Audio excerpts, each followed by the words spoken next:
Start recording. All right. I am going to, I think,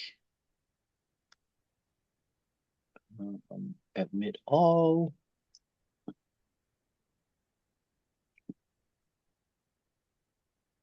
Mm. Hello, everybody. Hello, everyone. Nice to see everybody. If you're speaking, you are Hi, on Dee. mute. Hello, Arabelle. Hi, How was everyone. Paris? How was Paris, Arabelle? Uh, Amazing, hard work. And our Hmm? flight was delayed. We only left 2 o'clock this morning. Oh, damn. So you have a Yeah, full day. yeah, Oh, almost done. Almost almost done. done. Yeah, Well, can thank you for see. joining. Yeah, Hi, thank Kaylee. you. Hi, Dwayne. How's it going? Hello. Yeah, Hi, good. I'm so Hello, Katie. Hello, excited. Dwayne. Nice to meet you guys. Welcome to your first Yeah. session or the second session. I see Ramon is also here. Awesome. So a couple Hi, of people Ramon. that will also join, not join, but they'll participate via the pre-work or post-work, sorry. But they will be here for the third session. So I feel like every session we have some people that's able to join, some people not able to join. But it's nice that we have new faces every single time.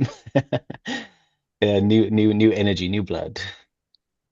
Okay, 2 minutes past. Shall we start? Shoot. And I'm pretty sure a couple of other people are still going to join. But I Mm-hmm. think we should stay on time this time. All right. Thank you, everyone, for joining. For those joining for the first time, great to see you. Great to meet you. And then for those who were here in the last session, welcome back. So last week we put all the bones in place. We covered daily note, projects, meetings, work sessions. And today we're going to add two more layers on top. First, we'll be covering your curiosity. So how do we capture and organize and also work with everything that you read and watch, all the content in your life? So how do we process that? And then the second topic is around teaching Claude. So how do you use Claude to extend your workflow with your personal knowledge management? Um, so just before we get started, just wanted to re-anchor everyone on where we're at. So we have five modules in this course. Today is on session number 2. We'll be covering Cloud Foundations and source processing. Next week, we will be talking about building your own skills, making your Claude and Obsidian feel like your supercharged AI assistant. And then we'll end with a showcase office hours in 2 weeks' time. Cool. And as a reminder, Lifestack is built on 3 pillars. So last week we covered the first two, so your days and your work. Today we will be covering the third, so your curiosity. So everything you consume that isn't your work or in your daily life. So your YouTube, articles, podcasts. So how do you organize that? And so by the end of today, all three of these pillars will be working in your vault. Today's flow. So here's how we'll be spending the next 2 hours or so together. We started with a quick recap on the project loop. So we'll go through the full project walkthrough because last week there were some questions around that. So we want to make sure that everyone understands the whole workflow. And then Dee will walk us through the curiosity layer, so source nodes and knowledge nodes. So how to lose things that you consume and also engage with those content. And then both of us will be covering the Claude fundamentals, talking through how to give your Claude a brain and a memory, how to customize your skills. And then we'll talk through the homework for this week. Okay, before we jump in, let's do a quick round. So, how did last week landed with you? So, what clicked? What felt easier than Gene, expected? Let's ask the new participants to quickly say hello as well, and then we go to these three ones. Ye So the new yes. participants, I think Kaylee and Dwayne. Kaylee, would you like to go first? We just want to get some introduction from you. Yeah. What brought you here? I know you gave the introduction in the community as well, but I do want everybody to just get familiar with the faces that's in the group as well. Yeah. Yeah, I'm Kaylee and I'm in South Africa. And I have been obsessed with PKM for a long time and Obsidian very recently. Well, not very recently, like a few months now. And I'm so excited because my daily notes was actually looking this morning, like the little calendar view. All of them have a Mm. dot. Like there's not one Oh, that hell doesn't yeah. have a dot. So yeah, I'm stoked to be here. All right. All right. Thank you. I'm Dwayne. I am in Oregon in the US, and I'm here because I've been using Obsidian since like 2020, but always trying to find better ways to use it. And I don't know, probably sometime last year, I stumbled on these logs and all of this kind of stuff, and it clicked with me. So when it was like, okay, let's take this, start fresh, combine it with Claude, I said, okay, I'm in. Awesome. Nice. Well, happy to have you guys here. Then I see Yeah, we have the usual welcome. suspects. Thank you, thank you, thank you. Okay, Yeah. Gene, Yeah, so just wanted to check in with everyone. How did last week landed? So what clicked for you? What didn't click for you? And any frustrations, using the system throughout the week last week. So wanted to hear from everyone, and if anyone wants to come off to share um, your week one experience. frustrations, wins, things that Yeah. worked, things that didn't work. So I'll go. I think for me it's I'm fortunate to had two sessions with D prior this workshop, and I think so most of the frustrations D already sort of helped me through. So I think everything worked for me. So everything that we covered last week landed. And only maybe one frustration that I would like to solve, and I don't know whether this is going to be covered or maybe it will be in a next workshop or something, is just if I'm on the run and on the go, so my phone does not really sync all the time, even if I've got the vault and everything works in the vault. But I think with the Claude Code and Obsidian, doesn't work on the phone as it works on the laptop, so, and I'm not in a fortunate position where I'm constantly in front of my laptop. So that is something that I think is worth exploring maybe in future. And also there's another small frustration is if I ask Claude Code, for example, build me a list on, give him something, build me an Excel list. So then it gets saved on my laptop, and then I can't access that note that was saved on my laptop on my phone. So, that's, and I don't know if there's a way around that, but I want to be able at the end of everything to be, if I do something on my laptop, it is accessible on my phone as well. And I don't know whether it is possible, whether it will be covered. That was just maybe something that I would like to see. Yeah, Arabelle, that's a very good observation and a real frustration. Yeah, I think we can definitely share some ideas on how to solve it based on your tool stack and what kind of setup you have. I can like so next week we will both D and I will be showcasing our own vault and our workflows, and so we can cover this for sure. And there's solutions for it for sure. Okay. As it's yeah, and they're not difficult solutions to set up. So yeah. Yeah, Okay. there's That would be infinite great. solutions based off of how you want to use it and what tools you have. So I think me Yeah. and Gene, we have iPhone and MacBook. So our solutions works a little bit different to somebody that has Android and MacBook or some other Yeah. device. Or I use Google Drive, so that gives me additional solution to solve this problem, but somebody else might be using Apple storage, and then you have to have a completely different approach. But that's just to say that there's infinite approaches. We just need to find Yeah. one that works for you, and we'll definitely cover some of it. Okay, thank you. Cool. Thanks for sharing. I see we have Roland and Jose joining as well. Welcome, welcome. We're just getting started. We are basically going through sharing round robin. One thing in the past week that landed with you, one thing that didn't, and then any frustration that you're encountering throughout the week. So anyone else want to come off to share? Yes, I can go. Hi everyone again. For me this Hello. week, what really landed was just the basic journaling every day with a morning startup and evening reflection.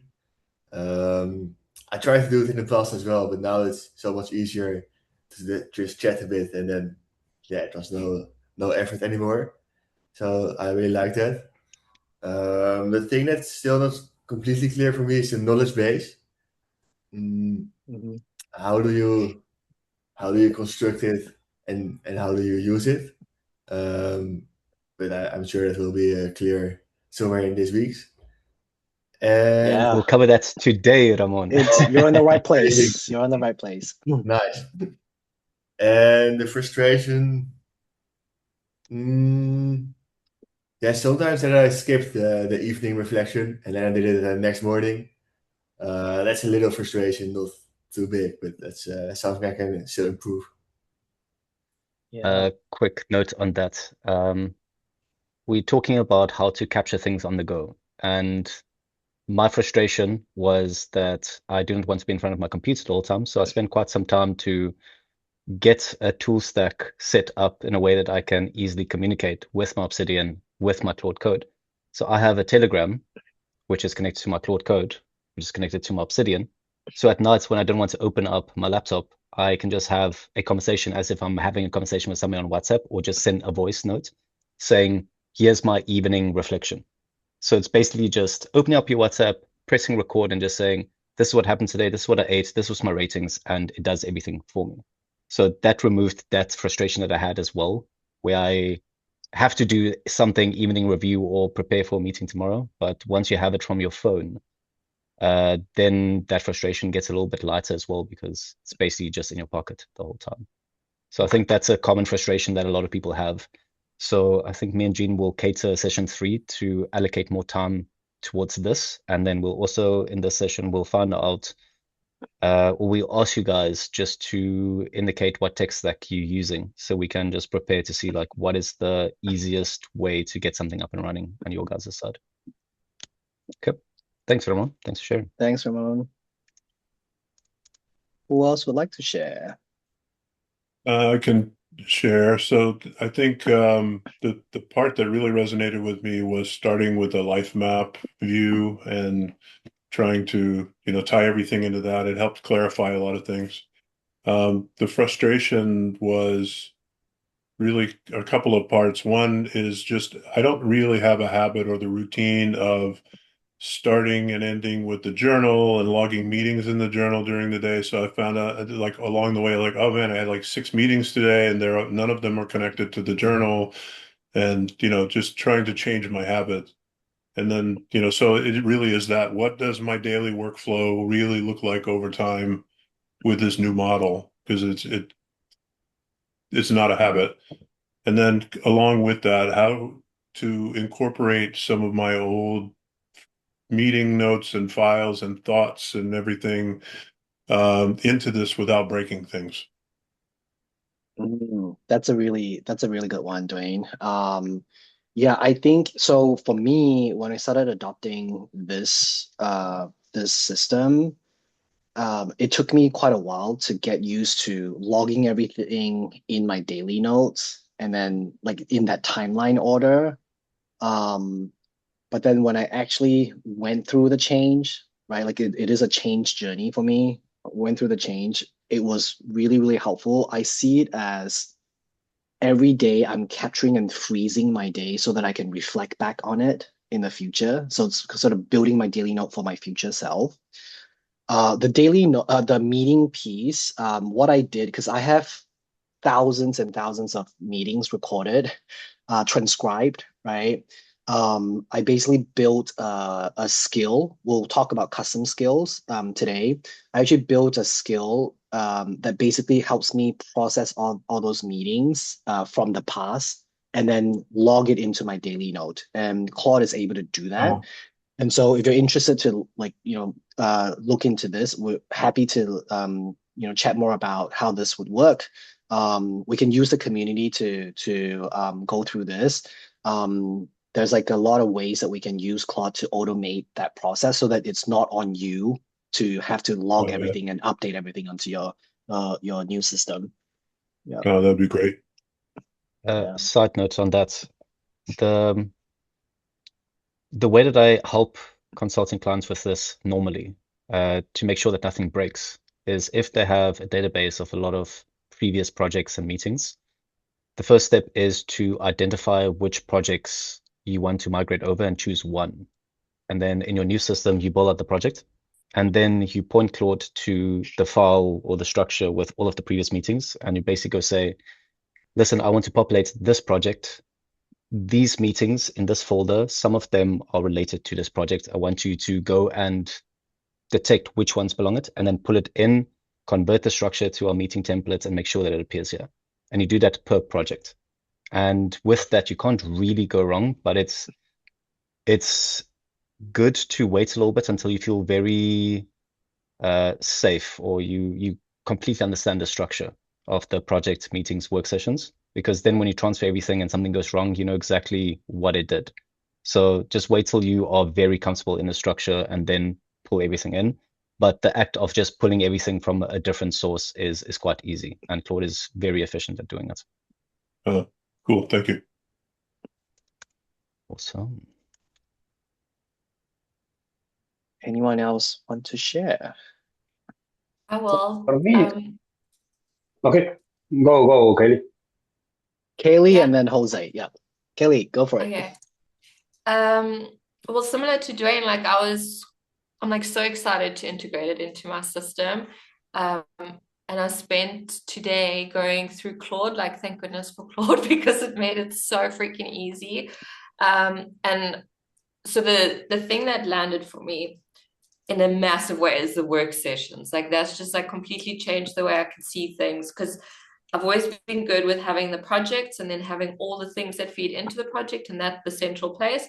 But having a name for the like journaling and the note taking and basically like the brain vomiting that I'm doing has been helpful, and seeing how it goes into things and knowing that I've got the space in my daily notes and I've got the space in these work sessions and it'll just pull in automatically and I don't need to like figure it out, but yeah, so that's been really great. The thing that didn't was, I mean, this is so small, but like the life areas, they're not my life areas. Okay. So I changed them and I used Claude to go through everything and to update in all the different Claude skills and to update in all the different templates and stuff. And it was actually quite easy.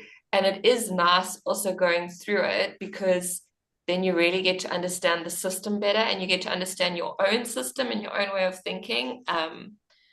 So that was fun. And then the thing that I want to solve, similar to Dwayne as well, like is going through all of my past things and getting them in a similar format, just because it irritates me now.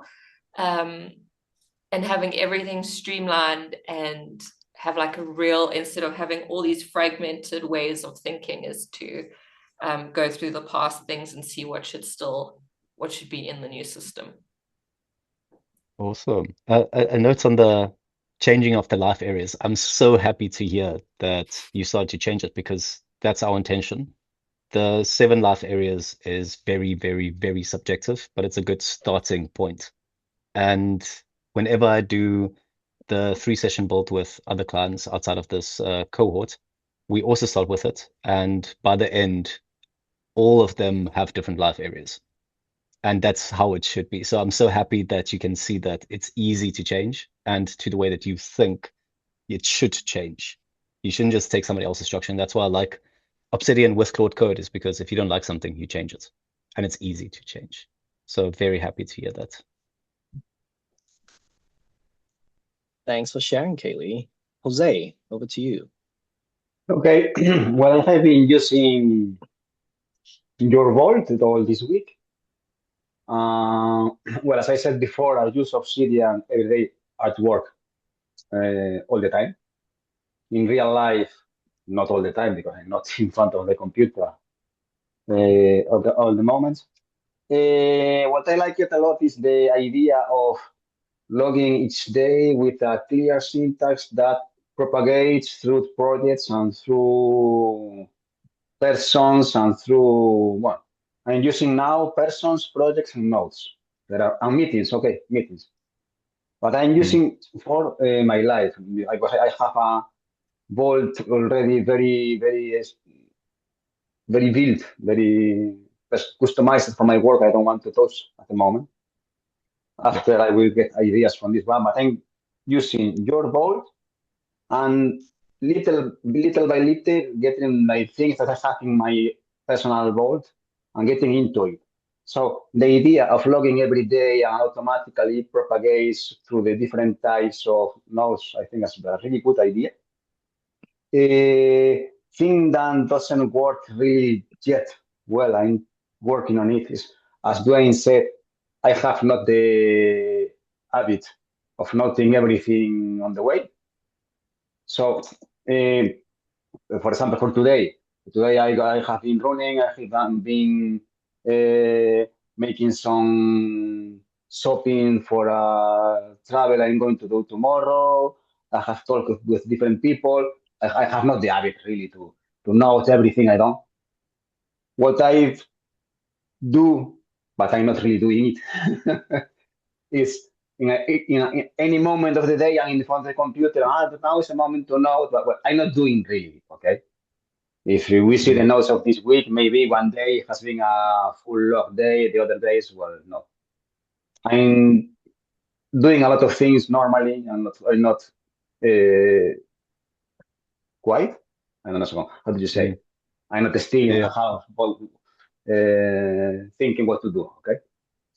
So this thing is a thing I don't know really how to create the habit to note everything. Some things I already do, for example, the incomes and expenses. I have a little app on my phone that it's really very easy to know what you are spending and where to take account of it. So I have the habit of not that thing, for example. And one thing I have changed two things from your Vault. Well, the templates, I have customized the templates. For example, now they are in Spanish, not in English, because Spanish is my main language. And the tasks, okay? Because I have used the plugin task that allows you to, I could share the screen, but which one?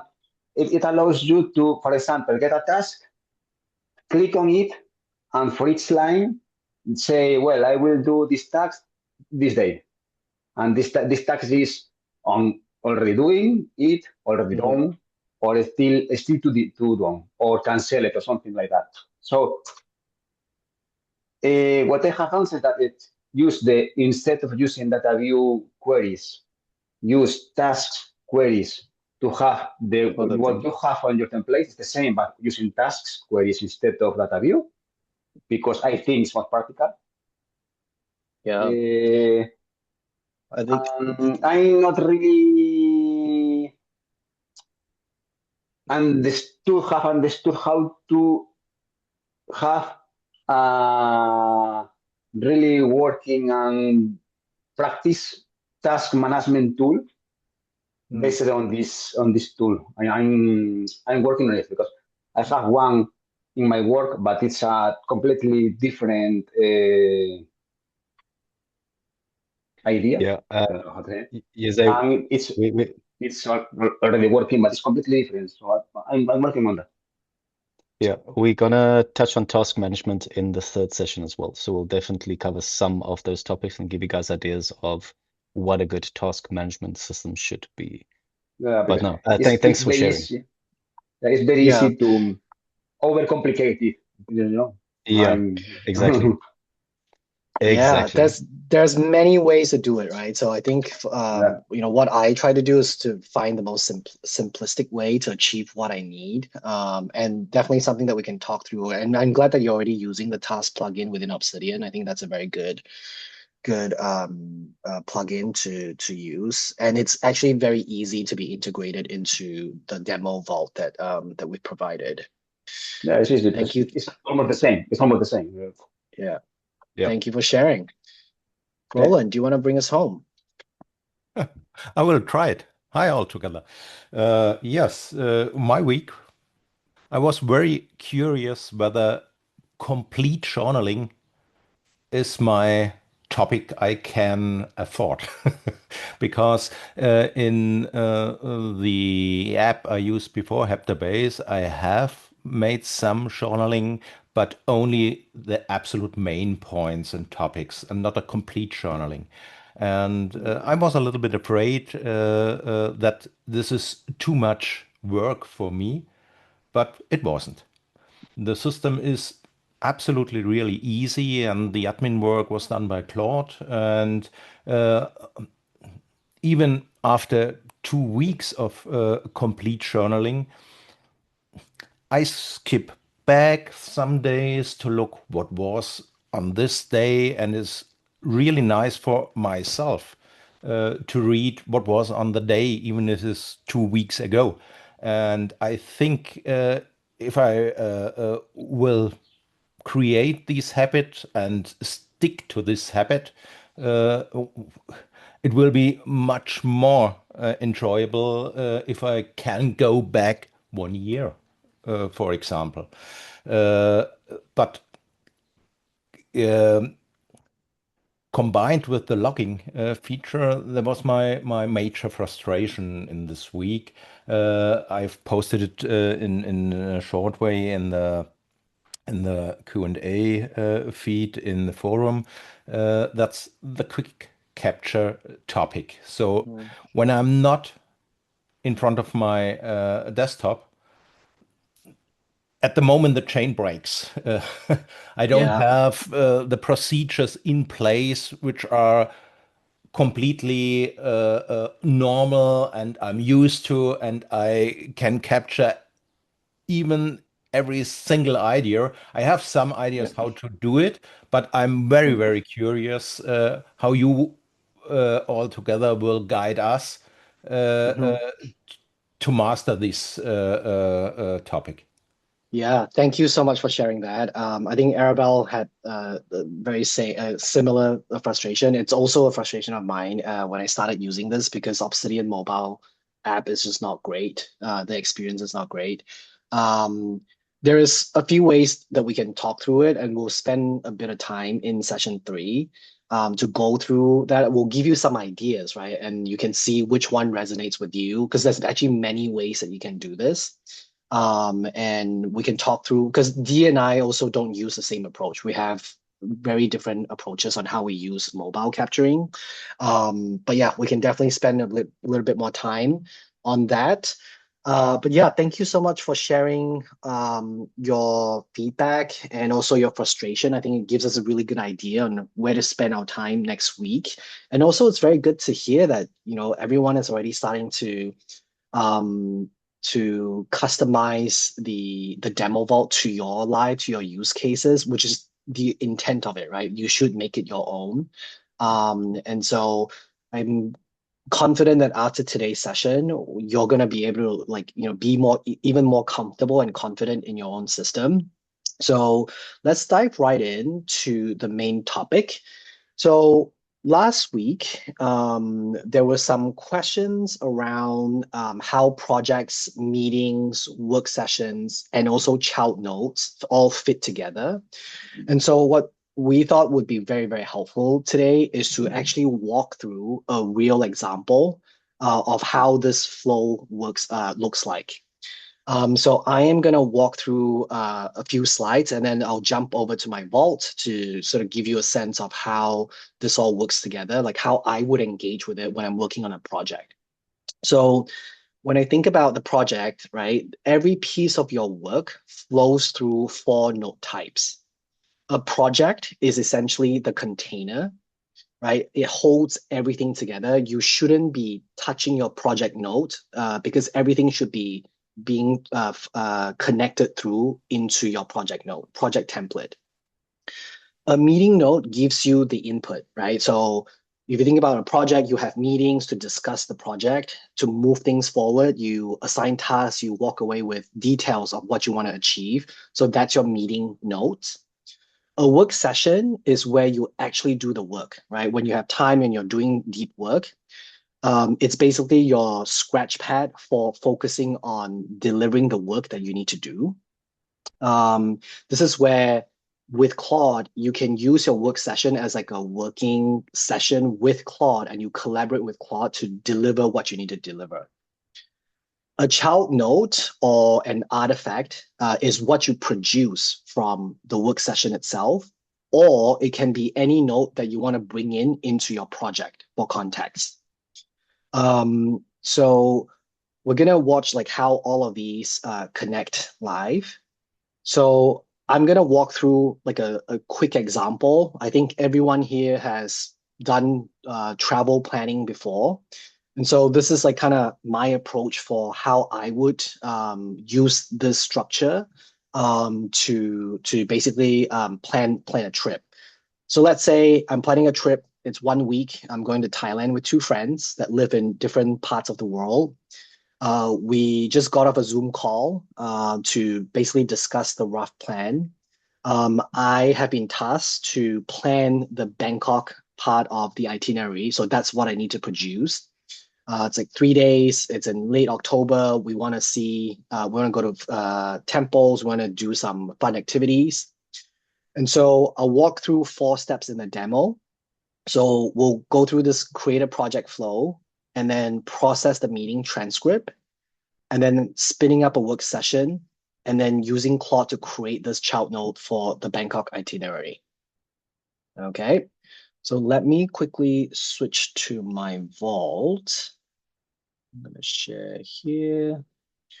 All right, so this is the vault that everyone has. So I'll just quickly go through, like, essentially, you have pictures of the day, and this is like if you want to capture and journal, right? So you do go through your morning journaling, and then you lock your pages.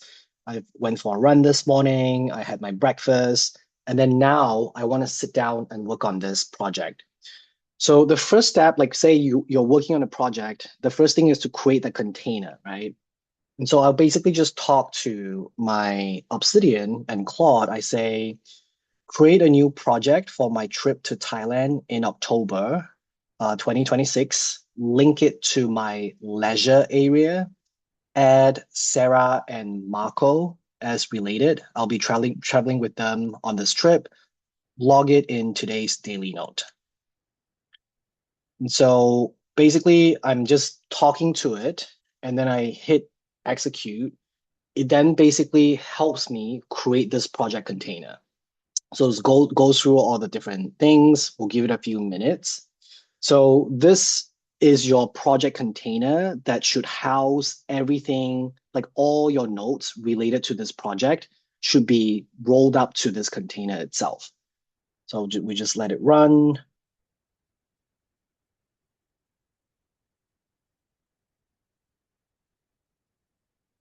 Yeah, so you can see its thinking process while it's executing this. So just to while it's thinking, this is exactly the same setup you'll use for any project in your life. It all uses the same infrastructure, the same bones.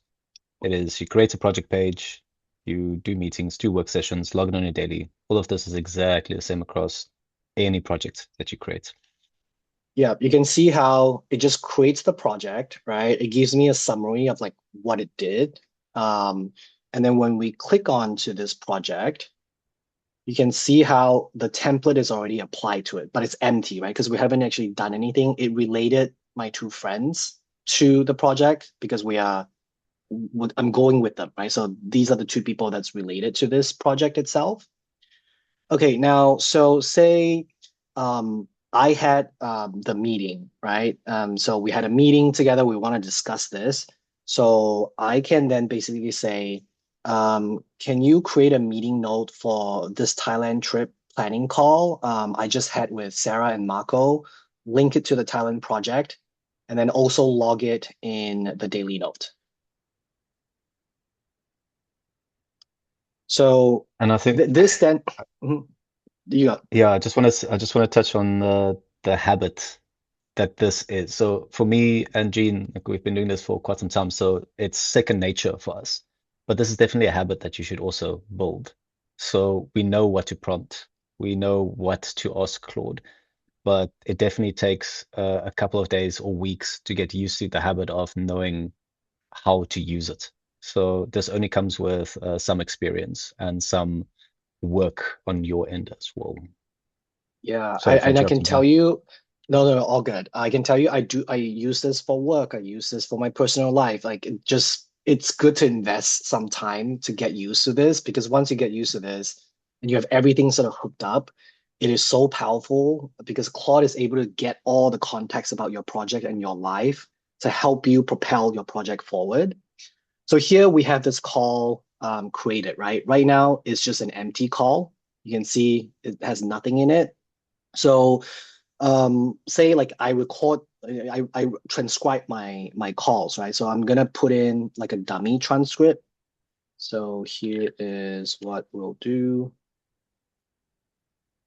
Um, okay, so here I'll put in transcript. I'll paste in the recording, say like this is the transcript that we had. Then what then I will do is I say process this meeting note, extract takeaways and action items. Okay, so then Claude then basically what it does here is reads through this transcript and then it helps summarize let me notes are empty. No, let's see. Um transcript. Okay, so we're just basically clarifying it. Let's see what it does. And I think this transcript skill, whenever you have a meeting or call with somebody, if you have the opportunity to use some type of transcription service, it helps a lot with you also just being more present in the meeting and not concentrating on taking notes. Because I think up until 2020, well, up until 2025, when I was in meetings working in the banks, I ferociously had to like take everything because if I missed one small detail, that meant that I would drop the ball a little bit later on. So when I was in a meeting, I was just typing ferociously. But now I can just be present and actually take in what the people are saying and not have to worry about, am I going to forget something? It's quite Yeah. powerful once you get used to it. Yeah. Yeah, so Dee, Yep. sorry, can you maybe suggest a transcript service or something? Granola, right, Jean? Granola, yeah. Granola. Granola is a great transcript tool. They have a free tier that you can Granola. use. Granola AI, yeah. How did you write it? So let me send it on the chat. So Granola you send AI. you just record the video, no, of your meeting. So what it does is it allows you to listen. It doesn't actually record the meeting. It transcribes the meeting. It doesn't have to join the meeting itself. It just basically listens to your system's audio on the background, and then it just basically transcribe it for you. And then you can then All right. extract the transcript. It is a great tool. There's a free tier that you can use with some limitations, or you can do the paid version as well. I think Good. Dwayne also has a What? good example, right? Yeah, Well, Dwayne, I see you use a few different note taker. Do you want to talk about like this? What do you use? You're on Ah, mute. Oh, me. In my meetings are always with teams at work. Okay, with Teams. at Yeah, work with teams. And our meetings like this one we're having now at Zoom on the same idea. We have different people talking between 2, 3, and 10 people, maybe, yeah, with a screen that is someone sharing the same idea that this meeting, yeah. but with teams. Check out Granola AI. I think it's a good service to test it out. Dwayne, do you want to talk about what you use? Yeah, I also use Granola. I'm experimenting with this Fathom because it's free and it will automatically join Zoom meetings you get invited to, even if you can't make the meeting. Yeah. And it gives you a transcript and all this kind of stuff. But I like Granola a lot. The other thing that I'm trying to remember the name of this. Um, I'm using a tool that you can use just to talk to a prompt or whatever, and it will put it in for you. It'll summarize it. It can turn it into bullet points automatically, and it was pretty cheap. I'll find the name of it in a minute Yeah, and thank you. put it in the chat because it's like and on a Mac anyway. And that's the other thing is this one is I think Mac only, but you just hit your function key, you talk, and And then it you does. and it processes it, and it's things like if you say no, I meant this, and it'll listen to all that and take out all of the like where you changed your mind and all of that. It's pretty good. Yeah, thank you. Yeah, so there's many tools out there. So do like play around with it and see which one works for you. I mean, I'm a program manager at work, and like I basically stopped taking meeting notes since these AI tools come on board because like it's so good in getting all the context. But let's get back to this. Essentially, you see how um the like it looks at the transcript, it then extract the key takeaways, and then it also gives me a list of action items, right? And you can see how it assigned this to me because on the call I said that I am going to be the one coming up with the Bangkok side of the itinerary. And so this is basically the meeting note processing a meeting note, right? Now I have time and I want to sit down and work on like do my research and come up with this itinerary. What I would then do is I will start a work session. And so this is what I would do in the prompt. I say, hey, I'm now ready to work on my like the Bangkok itinerary. Start a work session for planning this Thailand trip. Link it to the project. Pull in the meeting we just processed with Sarah and Marco for context. I am going to be in charge of the 3-day Bangkok leg.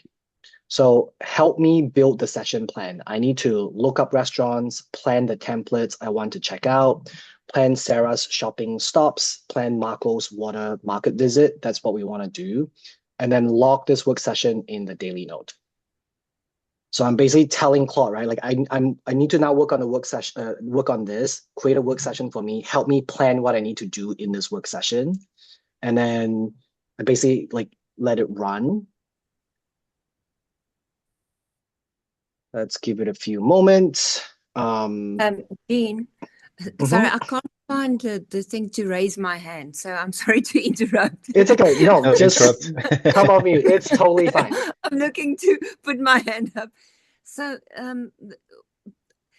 when you, for example, you plan something, right? And now you have like a session where you've got your tasks, right? So then how do you link that tasks to Obsidian tasks? So I want something to say, you know what, this is the meeting, right? And then from this meeting, these are the things that I need to do. These are the things, and I need to do it by a specific timeline. Is there then a way that you can link that to the tasks to say, right, Yes. this is Monday, you need to do it by Monday, and it brings it up on a Monday? Yeah, so that's where the task plugin comes in.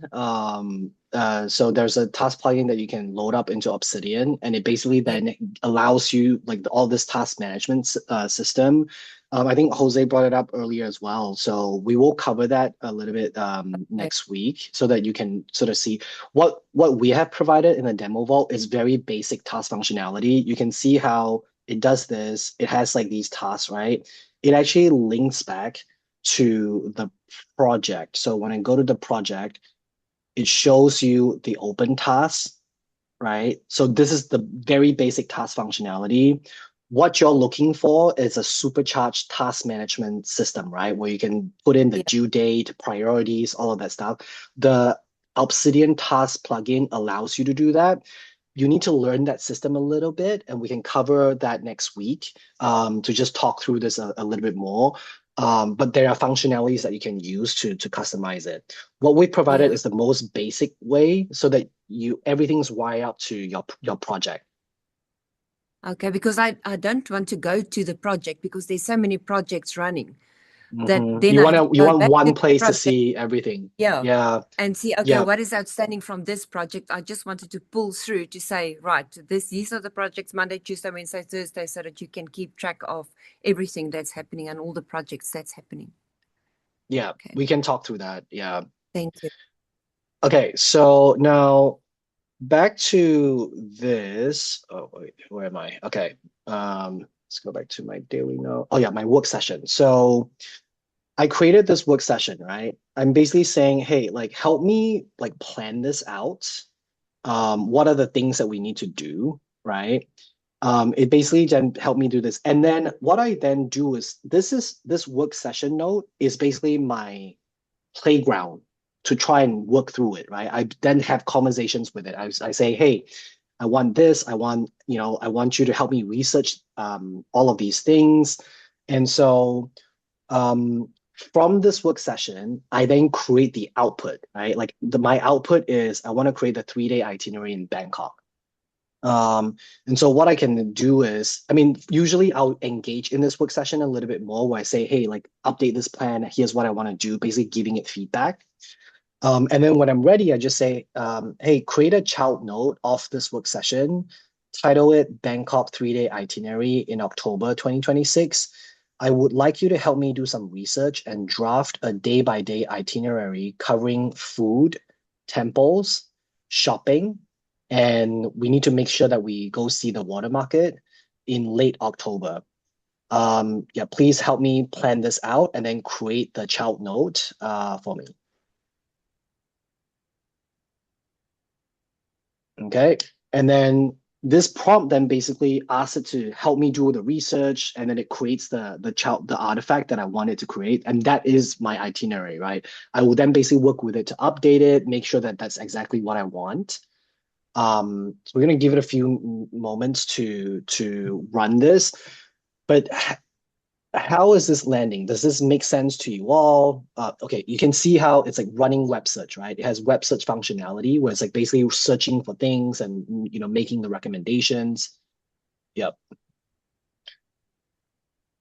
How like just wanted to check in. Does this make sense in terms of like the project workflow, meetings, work sessions, and then child notes, how everything kind of wires up together?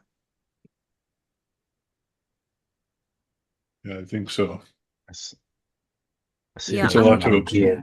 absorb. yeah, I'm still a bit in two minds of the child notes, but Mm, I think once you've completed with this, maybe it will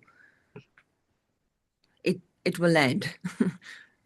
yeah. So The child note essentially is just whatever output you're working on, right? Like right now, it's me, I'm creating a 3-day itinerary. It could be a PowerPoint presentation that I'm creating. It could be an article that I want to write, right? It's essentially just whatever like output that you want. We call it a child note. You can call it a resource note. Um, it's essentially just whatever that you want as an artifact that lives on, right, as the output that you can refer to in the future. Yeah. So so for example, what I've been working on, to give you like a small example is, I created like a travel itinerary, and Mhm. then the clients, so I asked Claude to give me an itinerary. So when all the delegates, for example, land and they need transfers, and throughout the whole project, it changes, right? So then I asked him to put it in an Excel format for me. So then I created the project and the meeting note, etc. And then as it gets updated, I asked Claude just to put that update on the, it needs to show me this is the last version. So, but I didn't create a child note. So do you think Yeah, then that updated version should be under the child notes rather than in the project itself? it doesn't have to be right. Like the child note is just one way of capturing an output of the project, right? Like for you, the output is the Excel file, right? So Yeah, it doesn't really need to be a child node. It would just be like whatever you transport into your Excel file. But in the yeah, work session, you basically give it context, right? Like you see how it basically has a log of what we did. It created this yeah. child node, right? And like this child node basically is the day-to-day itinerary. Like it basically gave me all the suggestions, right? Okay. And then what I would do is, hey, like if I don't like this, I'll basically just like if I don't like some elements of it, I will basically just go in and then I'll say, hey, like I'll do this and I say, hey, I don't like this section, like this plan.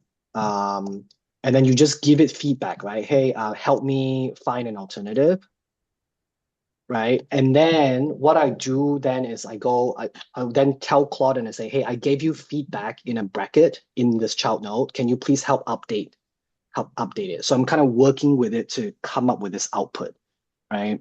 And then for you, you're basically using the work session to come up with an Excel file. And because everything is captured in your work session, in the future, when you're ready to update the next, like work on the next session, it can look back in your work session to see what you've done in the past. Okay. And Jean, do you Uh, create different work sessions for the same project? So you start off with a work session. So tomorrow you carry on. So then do you open the current work session again to carry on where you left off, or do you say create another work session for this project? Yeah, so I like to create new work sessions because I want to Okay. track how many sessions I've done, right, to bring Okay. this forward. And so the beauty about this project, because you remember the project node is your container, right? When I Yeah. showed you earlier, it was completely empty. And because we've done work on this, it basically logs everything. Like say tomorrow you work on this again, it will show up here as your log or sprints, right? Because you're spending time on this project. It will show you how many sessions you've done, right? In this project. And then it also shows you your meetings and your work sessions, right? That are related to this. So it then lets you capture everything that you've done and you can backtrack it, right, in the future. What did you discuss? What were the decisions? What did you work on? And then it also give you all the related notes, Okay. right? Like you can see how this child node is showing up here. We call it child node, but it can be anything. It can be any output. Mm. Jean Yeah. or Arabelle, just the thoughts to the topic because I have the same problem to differ or to uh, make a difference between the work session on the one hand and the child node on the other hand. For me, this week becomes clear that there is a temporal reference for the work session. So the work session, I will do uh, uh, a work session every day on a topic. Perhaps on different days, the same topic, but two work sessions.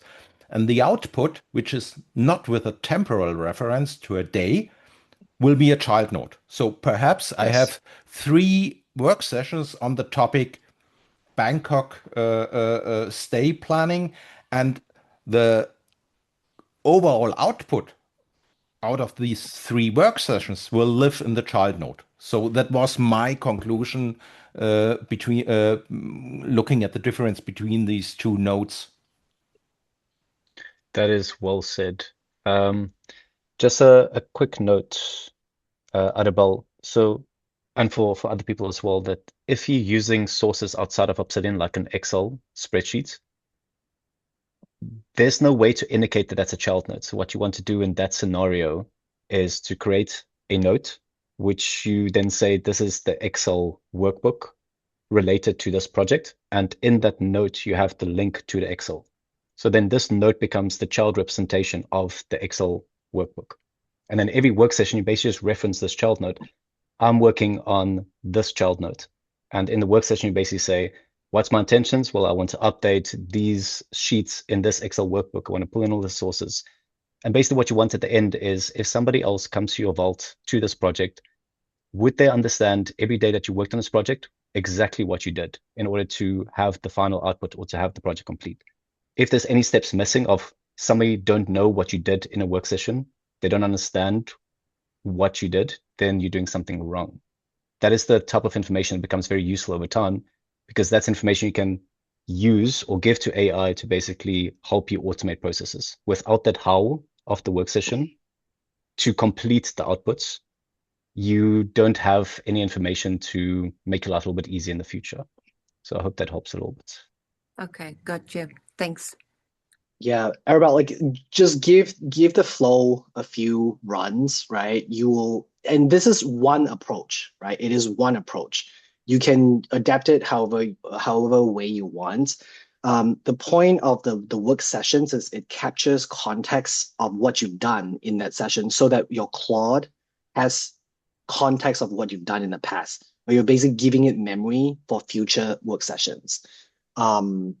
Yeah, so here's really like the flow, right? So you create a project, that's the container. The meeting is the input to your project. Work session is the engine that drives your project forward. And then artifact or child node, it can be resource node, is the output. So that's kind of how the project methodology flows. All right. So we thought it was worth spending some time here because there were questions last week, and I'm hoping that this is landing with you a lot more. If not, just drop it in the chat, and then we can chat more about this. Now we're gonna switch gear. We're gonna talk about your curiosity, and Dee, I'm gonna pass on to you. Yep. Okay, so I think for these sections, I'm going to go through it quite quickly, and then we're going to leave more time just for questions to basically pinpoint where something's not landing, because perhaps this is easy for everybody to get a hold of, and we don't need to spend a lot of time, or perhaps we want to spend more time here. So curiosity, we've spoken a lot about capturing things throughout your day. This graph, this visual that you see in front of you is basically a representation of everything that's coming into your life every single day. So the input side might be videos, podcasts, you might be scrolling through social media, conversations that you have with people, meetings that you have with people, you might be reading a book, or just random thoughts like business ideas, or you want to do something to a part of your house, or you want to start a hobby. Anything that is something new that comes into your life, that is the input. And I think in the past, when something new comes into your life and you don't have a project that it belongs to right at this very moment, what normally happens to those insights, that information that's being thrown at you, it basically just dies because it's not applicable to something you're doing right now.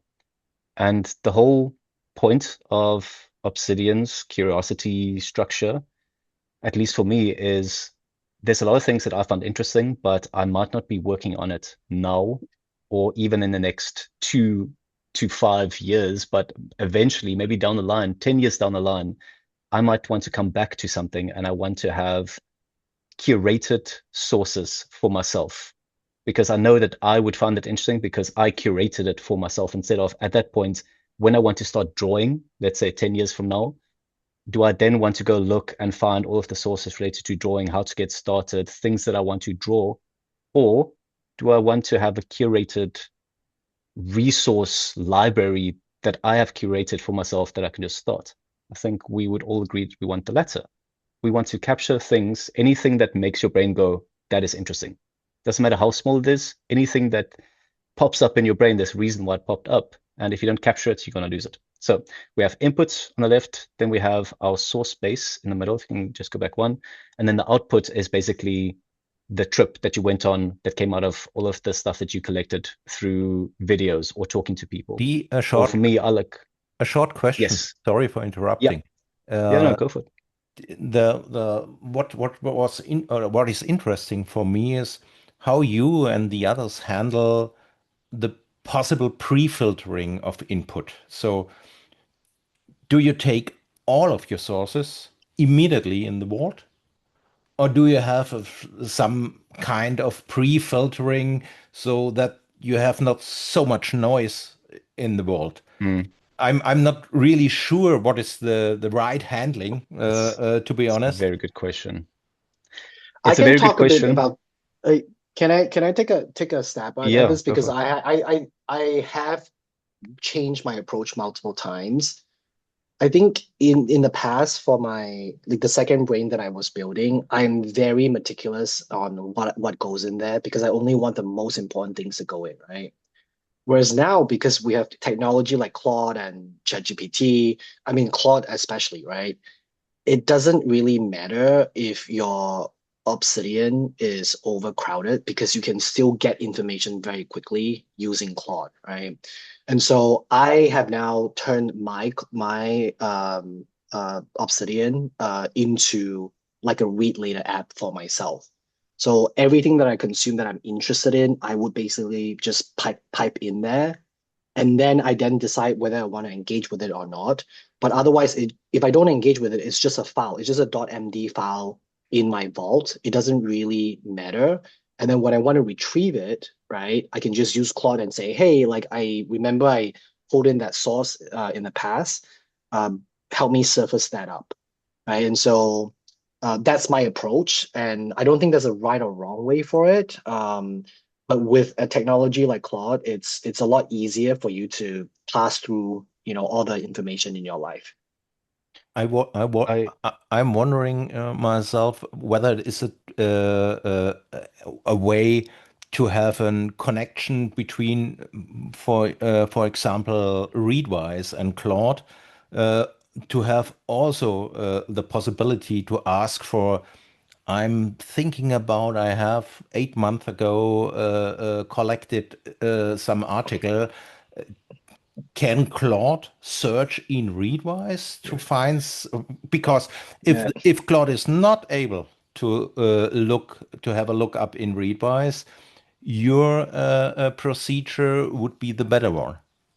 Well, so I canceled my Readwise subscription because I just didn't find I needed anymore because my Obsidian is serving like a Readwise, right? Mm. And so I like because Readwise is closed source, you don't have an API to access what's in your Readwise.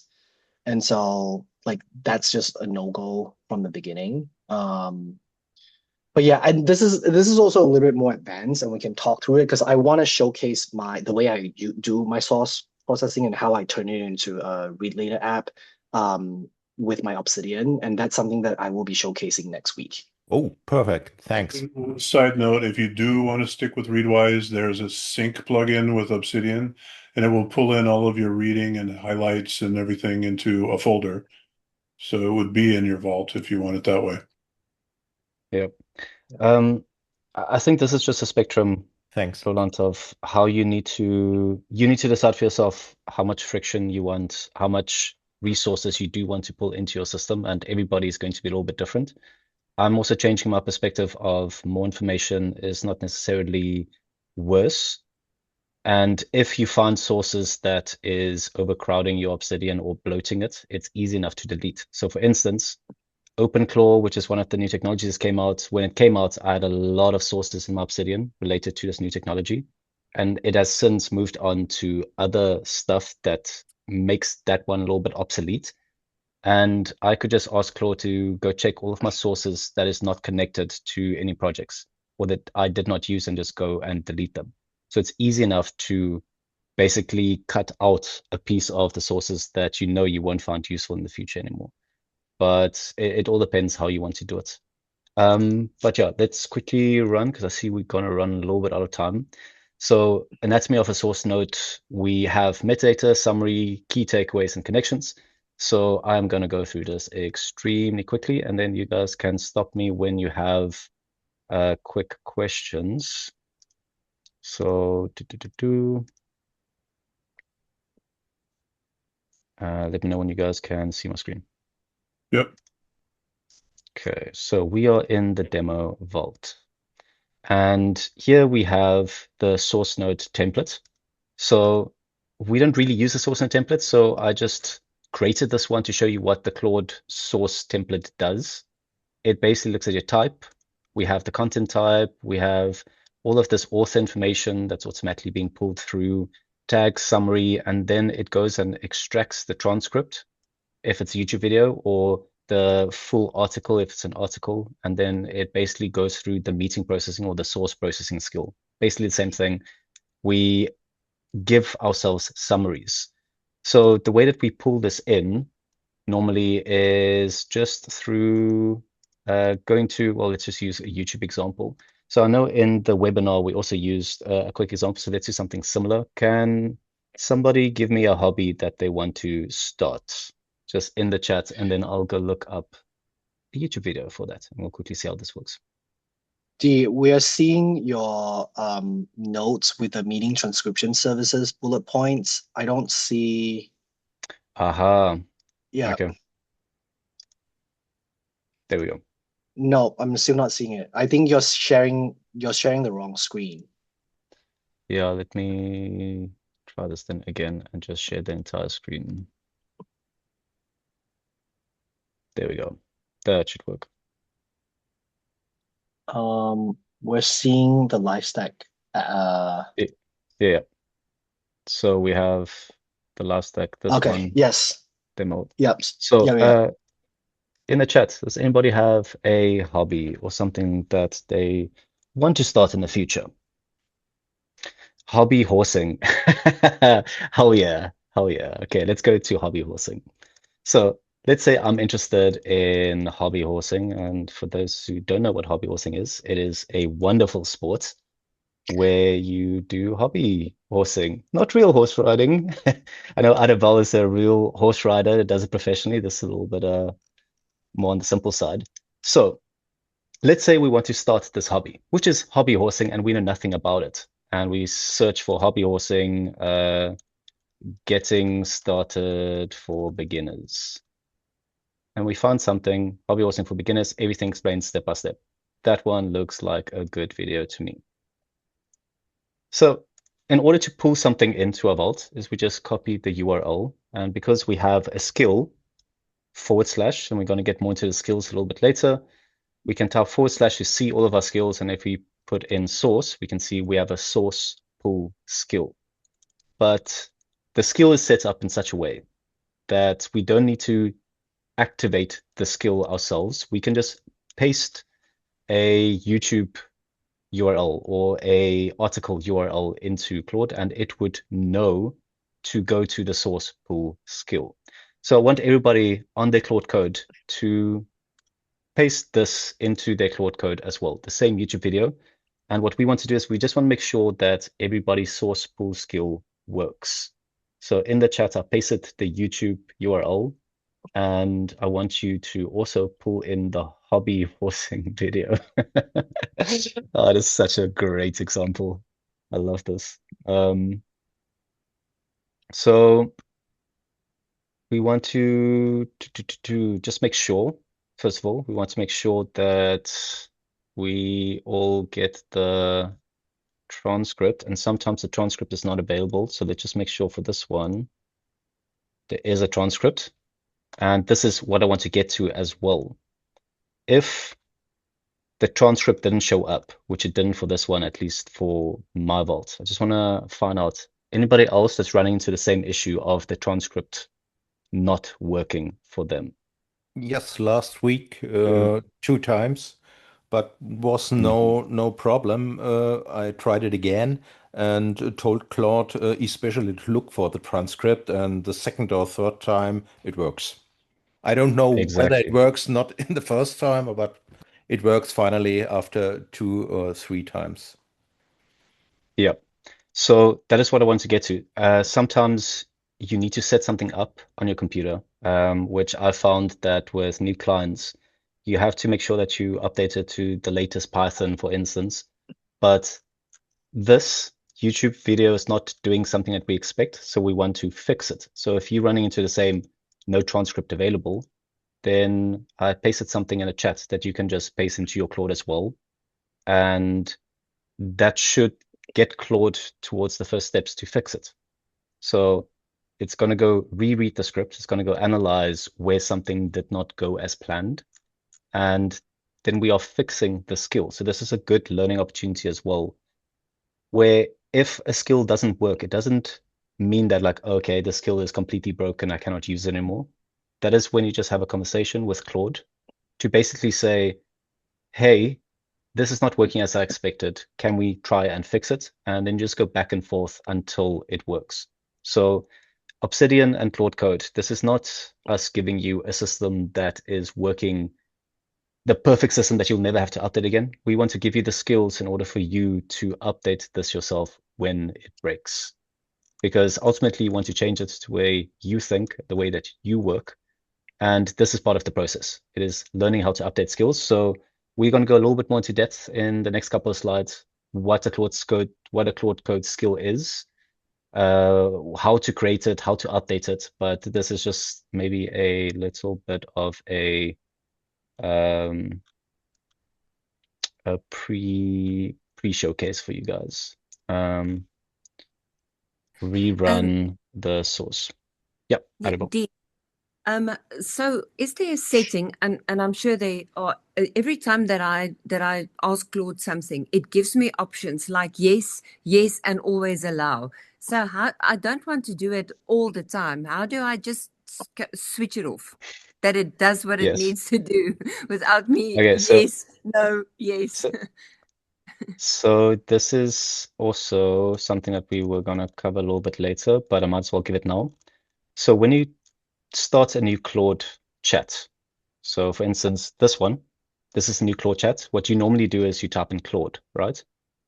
So instead of that, I'm going to paste something in the chat, which for that chat, it's basically going to dangerously skip permissions. So if I do it here and I paste that in, you're going to see that at the bottom, it says bypass permissions on, and that bypasses most of the permissions. I would say most of the time it's dangerous when you are a developer working on code. For our use cases, we're not really doing any dangerous commands within the Obsidian because we're just using Claude Code for Obsidian for our knowledge management. So in this case, it says bypass permissions on, and it might sound dangerous, but it's not as dangerous for our use cases. So this is something you can use if you get a little bit frustrated of continuously asking yes, yes, yes, 1, 2, 1, 2, 1, 2. This would help you bypass that a little bit. So save that, make a child note for this. So you can see I have a child note for this Claude Code auto accept edits permissions dangerously. That is my child note, not child note, sorry, knowledge note that I created.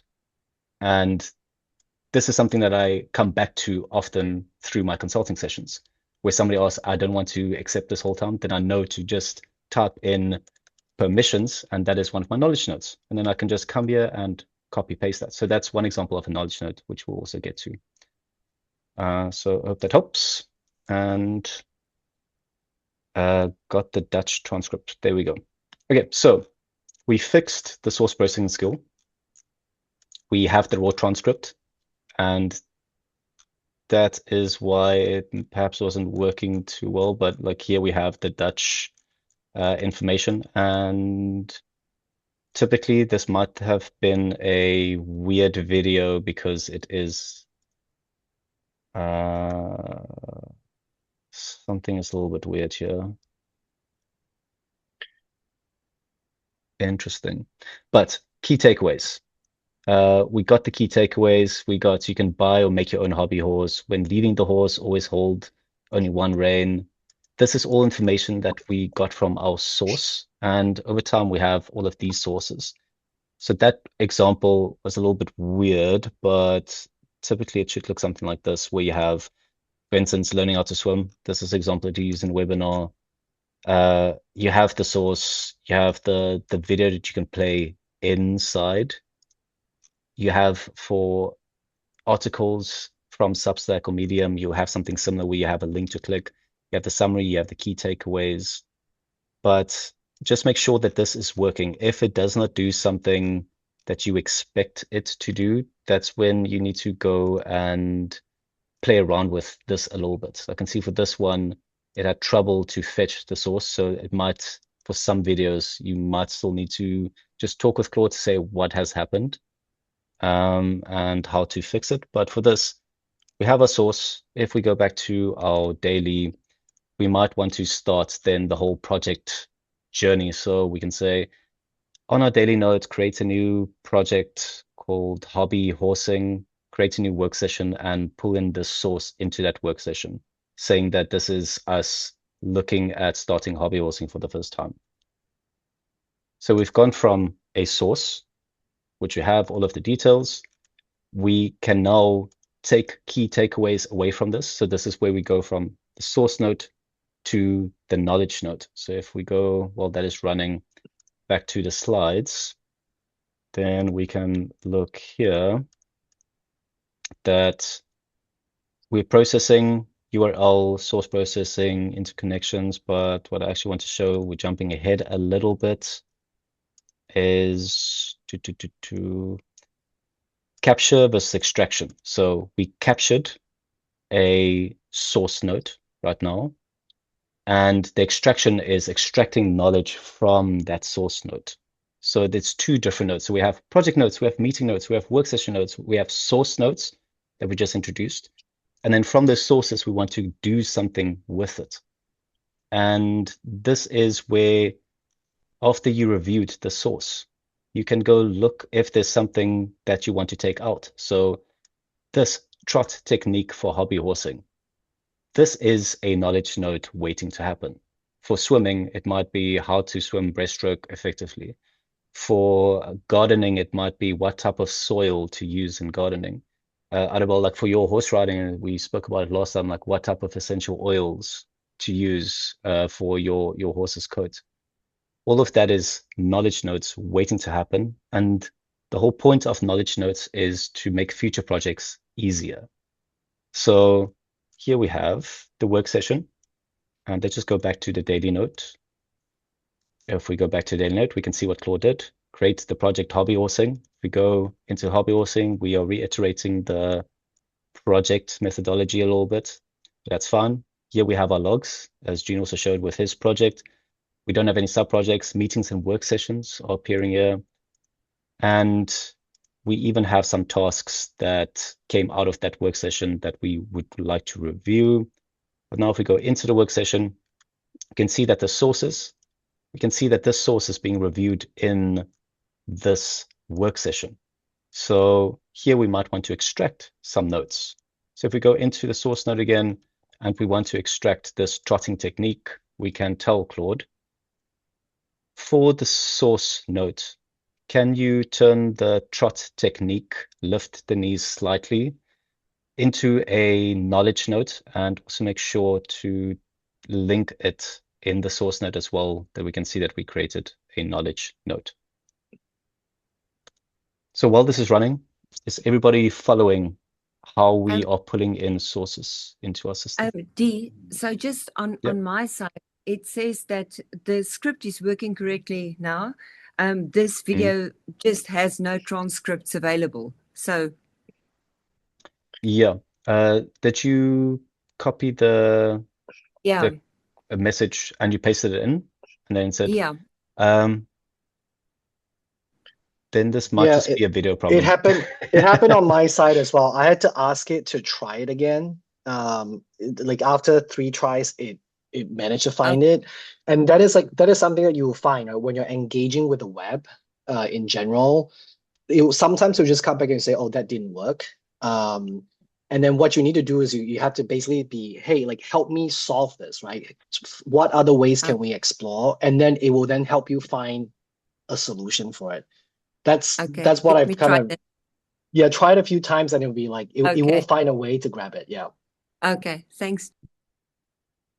That is also something to note, as some links, some videos, some articles are just in a little bit of a weird format. So I think this video is a little bit in a weird format, which is struggling, but that's good for us because we are asking Claude to update this And if it is running into problems and it fixes this one example, future examples of this is going to be solved as well. So whenever you run into an issue, think of it as you are going to make your skill stronger. So that's the whole thing with Claude as well. You are making your skills a little bit more adaptable and stronger. But okay, here we have from our key takeaways, we extracted a knowledge note, hobby horsing trot technique, and we can go into it. And this is what Claude created for it. It gave some output. From the properties, we can see that it even indicated that the up is project hobby horsing. It correctly indicated the source as well. And now if we go back into our project hobby horsing, under child notes, we can see that that pops up there. So we just went from, yeah, Ron, have a question? Yes, just for clarification for me. So the type of the knowledge node is some kind of atomic node in your thinking. Is this the right interpretation? Exactly. I refrain from using atomic notes because sometimes the notes aren't atomic enough. So the idea of an atomic note, for those who don't know the terminology, is it is the smallest building block that you can possibly get to. So it shouldn't have a collection of other ideas. It should be one singular idea that you can pop into everything else. In my system, I sometimes have notes that is not fully atomic. So therefore, I moved away from the atomic naming convention. But the idea is close enough for it to work. Okay. It's an atomic node or a little bigger atomic node or a sample of 2 or 3 atomic nodes combined in one atomic node. So a piece of knowledge out of another node. Okay. So that's the meaning of your knowledge node type. Okay. Exactly. So we just call it a note. But the idea with the atomic notes as well is, let's say you are writing an article about hobby horsing. You should be able to pull out this note by itself into that article and it should make sense. So for this hobby horsing trot technique, this is not a true atomic note. This is more a collection of trot techniques. I'm sure there's more than one trot technique. But if this said a specific trot technique, hobby horsing trot technique, well, Arabelle, you can give us some terminology. What is there a specific trot technique name that you can give us? Not specifically for hobby horsing, but just for horsing? Well, it depends on the discipline, but I would say if you do five gates, five gated walk, trot, canter, slow gate, short gate, yeah. 5 gated, yeah, slow gates. So and yeah, exactly. So something like that. If you have what is a 5 gated walk trot, or in boxing, boxing jab, for instance, that is an atomic note that you can then reuse somewhere else for the different types of trot techniques. That's why this one is not truly like if this is a specific trot technique, that's a true atomic note. But if you have something like 5 gated trot, that is a specific gated. So in that note, it's one single idea. But you need to decide for yourself, like, do you want true atomic notes? Could be like a definition, for example. Yes. So typically it would be a definition. You have different terms in your note, and sometimes, well, at least I do it at work or in my own goals. For example, we are talking about medicaments. Sorry, medicines. No, pills for when you are not well. So a medication. So if you medication. Medication. So you can get if you have a specific medication. Exactly. If you have a specific type of medication, it's a atomic note. Has terms that maybe you don't understand really. What is this thing? Well, you read a medication that is something that is given to you, and well, there's some I use, for example, it's an example for general culture definition, because if you are talking about medication, maybe I know nothing really about medication, so I ignore the most basic terms about what medication is for. Yeah. So that's a prime example of a good atomic note is definitions for different things. So if you are in the medication or treatment field, then a specific type of antibiotics, that would be a name of the antibiotics and then antibiotics, and then you would give a And definition the of what type it of is. antibiotic and maybe Exactly. the principles, active, I don't know how do you call it in English, principios Yeah. activos, active elements. Yeah, exactly. So if we pull in a source for the different types of antibiotics, you would have a long list of different key takeaways. Sorry, I'm just hearing a lot of noise here in Amsterdam because it's the sunniest day of the year so far. So everybody's on the rooftops having a good Yeah. time. Um, for if you're researching antibiotics, you might pull in a source note called the different types of antibiotics, and under your key takeaways, you'll have 20 different antibiotics listed. All of those can then be turned into an atomic note. So then in the future, when you come across, okay, I remember the specific type of antibiotics, you can search up antibiotics and you can go to a specific one. And you can just reuse that information without having to re-research that information. So if you find that you're going to be using something in the future again, so let's say you are working a lot with antibiotics, you don't want to go look up what a specific type of antibiotics is every single time. You want to make future use life easier. And the way that you do that is by creating knowledge notes or atomic notes. And this is where we get to Ramon, you mentioned earlier the knowledge base. Like, how do you actually use these knowledge notes Yeah. to do something with it? So this is actually maybe a better example because this would work a little bit better. Different types of antibiotics. Antibiotic classes. I think we're running out of time. Yeah, we're running out of time. Yeah, so maybe do you have one like a knowledge base in your vault that you can showcase? Because I think that would be a very helpful view of right, like this, right? Like how did you organize that Claude knowledge? Well, the easiest one would just be either Guitar Hub, for instance, which is basically a knowledge base for guitar. So I like guitar playing, and here I have child notes with all of the different guitar songs that I've ever come across. And this is basically just a knowledge note. So if I go into, I don't know, this one, which is a little bit of outdated ones, but this is, think of it, the antibiotics example. Let's look for one that I've recently done. So this one, very simple. We have a song called Run by Daughter, guitar chords. It's a type guitar song, and here I just have the 3 guitar chords. A very simple knowledge note. For antibiotics, it would be the same thing. Would be the type, antibiotics name, antibiotics, and then would just be a short definition with some links maybe that makes this a Lego block that you can put into somewhere else. And then a knowledge base is basically just a place where you pull this up. So if we go to the child notes of this is basically just a table that's returning all of that knowledge. So Ramon, with knowledge bases, it's basically just a table where you can return all of the information that you're looking for across a specific subject. So one way to do this would be to ask Claude to create a new knowledge base by tag. So this is a template that you can use as well.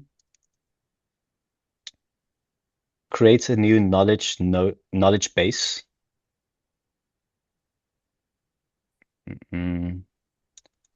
By tag for, and let's say I am interested in the tag marketing, for instance. So what I want is I want to see all of my notes related to the marketing tag. And I want to create a knowledge base for that specific tag. And this is one way to pull out all information. And it's just a nice way to look at it. But in practice, how you would pull in information is if you're working on something. So if I'm working on, I want to play a guitar song, I'll ask Claude Press yes. I'll ask Claude to pull in all of my guitar songs and give me a list, because Claude can do that search for you. But if you like to see something in front of you, like here we have all of my guitar songs in one place, you might want to create a knowledge note by tag. And then you have something like this, where you can see all of my notes related to marketing that's popping up. So all of these notes, if I go into it, you can see that they have the tag marketing. So that is one way to do it. And all of you in the Lifestack, you have this template, which is the knowledge note and log by tag. This one. So you can just ask Claude to create this. And I can even create one here as well, where I go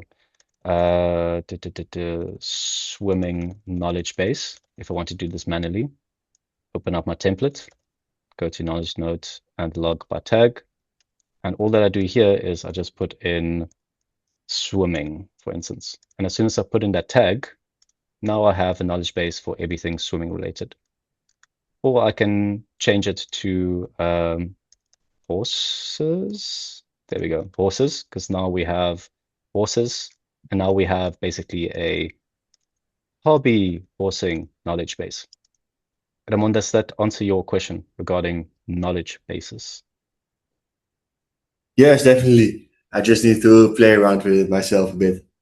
But it made it a lot more clearer to just use tags and then you can do anything basically. So it's Exactly. good to see. So it is more about pulling in your sources, and your sources will automatically have the tags because we're doing the source pulling skill. And then we have the knowledge notes that's coming out of either your meetings or your work sessions or your sources or conversations that you have. Like knowledge notes can come from wherever. There's just stuff that you want to reuse. And then you just need to make sure that you're tagging it correctly, because these notes can only be resurfaced through the tags, or it is mainly resurfaced through the tags. And if you don't fill in the tags, you don't fill in the summary, then it's going to be harder to retrieve that information. But that's basically the source and knowledge nodes, and then how to create a knowledge base. So I think we can stop here. If there's no other questions, then I think we should go on to Claude's skills with the last half an hour that we have left. Jose, you have a question? Yeah, just a very simple one. For the tags are completely invented, no? Correct. Yeah. There is no official between list of tags to use with Lifestack. Simply you make a Very tag subjective. and that's all. Okay. Yeah. Create on the It go, is. yeah. And again, right, because with Claude, like I used to be like very nervous about creating new tags because I want to make sure that I remember it and all of that. Like with Claude, like it's able to retrieve it for you. So I just basically rely on Claude to create tags for me, so that I can then easily retrieve it through Claude. Yeah. And what I have at work is a list of, so I have a note that is the list of tags I have created. But the list of tags is completely subjective.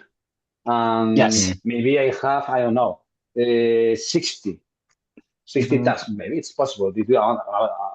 I have tags with sub-tags. I don't know. Yes. So Jose, what problems, by example? So you have, but I make a list to be sure I'm not creating two different tags for the same thing. You know? So what you want to do is you can ask Claude to create a note with all of the tags that you have in your Obsidian and categorize them for you, right? So then it will then create that for you. Yeah. So what I have done, is I have asked to Claude now. I have said, look at all my journal notes between last Saturday 17 and yesterday. In summary, Claude has said that they are very incomplete. I know. Very one thing it has said, hey, you are using non-standard tags. Yeah? Well, there is no standard tags. Yeah. So I think that's where you have to customize it for your use case Yeah, and use Claude to help you with that organization yeah, because yeah, yeah. it's very good at like, pulling everything and Mhm, having all the context of your life. Yeah. mhm. All right, we're gonna So move there is into some guiding principles in the demo vault of what type of tags to use, but again, you say it's for you to update it to how Mhm. you want to use it. Okay, Gene, do Okay. you want to take over? Yeah, I'm gonna stop your sharing and then move back Sweet. onto the slides. All right, so we're gonna quickly cover a couple of concepts because once you start using your Lifestack vault, you will run into situations where you have to re-explain Claude on certain things, and you basically want to give it a brain and a memory layer to sort of help Claude understand you a bit better. And so we're Me- gonna go in. Mhm. Sorry, I'm sure you will cover this, but what I found is sometimes when I'm busy with one project, it doesn't necessarily. So, for example, I want everything to be, let's say, everything needs to talk to one another. And for example, when I ask him in one project to remember this, he remembers it, but then on the next project he doesn't remember it. Doesn't know. So I Yeah. want him to remember it always. So must I Yes. just say remember this on all projects All every projects. time? Yes. We will cover this. We will cover this Okay, because thank it's a you. real pain that I have gone through. Okay, So I'll explain a couple of concepts with you. So there's actually two systems, right? So like say because you already used Arabella, like just as you say, right? You have started using this and you have to re-explain it multiple times. So that's basically ripe for teaching Claude some conventions of your life. So the next thing that you want to do is to be able to customize it for your life. So your work, the way you talk, the way you make decisions, you basically want Claude to have an understanding of it. The thing that you have to understand about Claude is it is stateless. Stateless meaning every time you spin up a new session, it doesn't have any context that you have, right? So what you want to be able to do is because you have Obsidian and you can create these MD files, you're basically asking Claude every time you engage with me, read these memory files so that you understand who I am, right? So the two systems that we will use, one is Claude MD. This is foundational. This is the foundational layer. It sits in your root folder. This is basically all your Vault's operating manual. So you see if you can actually open it within your Obsidian, right? If you go to there's a Claude file. When you open it, it basically has all of the lists, right? Like that D had basically put in how to engage with this with a Vault. It is you can think of it as the universal rule. So how nodes are being named, where files live, the kind of rule that is true for every single node that you ever make. So this is you're basically giving it that brain, right? The Claude memory is it's really an optional layer. It's more advanced. But if you want Claude to start knowing you a little deeper, it you can like it's worthwhile investing in some time in setting it up.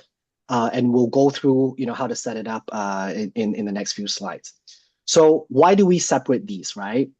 So there's two reasons. One is they update at different speed. Your Claude MD files should change rarely.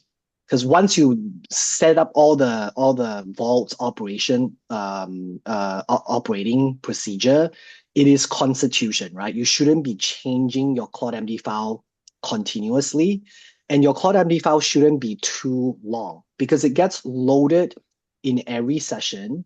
If you keep on giving it more context and asking it to update your Claude MD file, it just keeps on ballooning. And then when it balloons, it eats up your Claude tokens.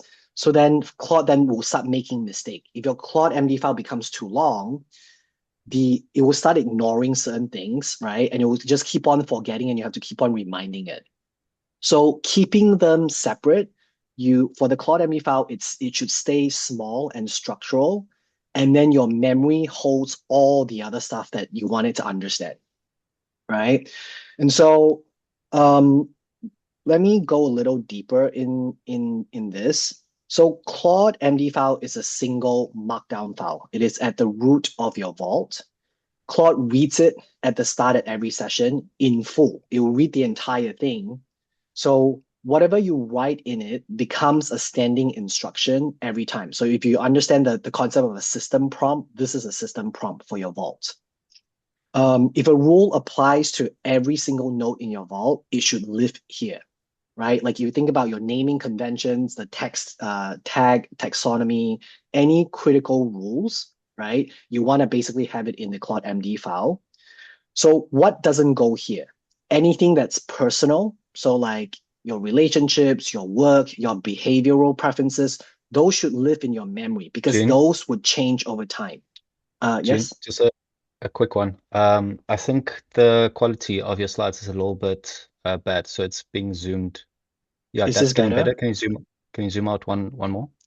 Let me try it. Uh, So I thought does it that work? might. Oh, that's much better. Okay, great. Okay, awesome. All right. So what doesn't go in it, right? It's basically anything that's personal, because your personal life, you live a life that will change over time, right? And so you basically want to keep that in a Claude memory folder that is separate to it. So this like mockup here, it basically shows you what your Claude MD file looks like. If you want to look at it, you can look at it on your Obsidian. There's a there's a file in your root folder. You can look at what goes in here. You can update your Claude MD file, right? So say if it's doing something that's if you have to explain to it multiple times, right? You can then basically say, hey, like I want to add a new rule to my Claude MD. Here's the critical rule that I want you to add it.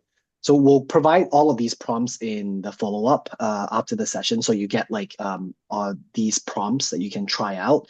So some of the things is like this one, I use this because sometimes Claude would write things in a very like robotic way.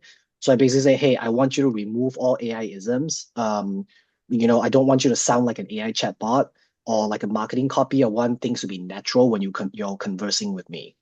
Another one is like first person voice. So like if you're writing in my daily note as a journal, use I or me, never refer to me in third person. So these are kind of conventions that you want Claude to follow for every single thing you do. Okay. Memory, this is the advanced layer, right? So when you want if you I think, yeah, the thing to know is Claude MD gets you like 70-80% there, right? It should be able to help you manage your vault in a very structured way, and it will start learning your conventions. But if you start giving it more autonomy, right?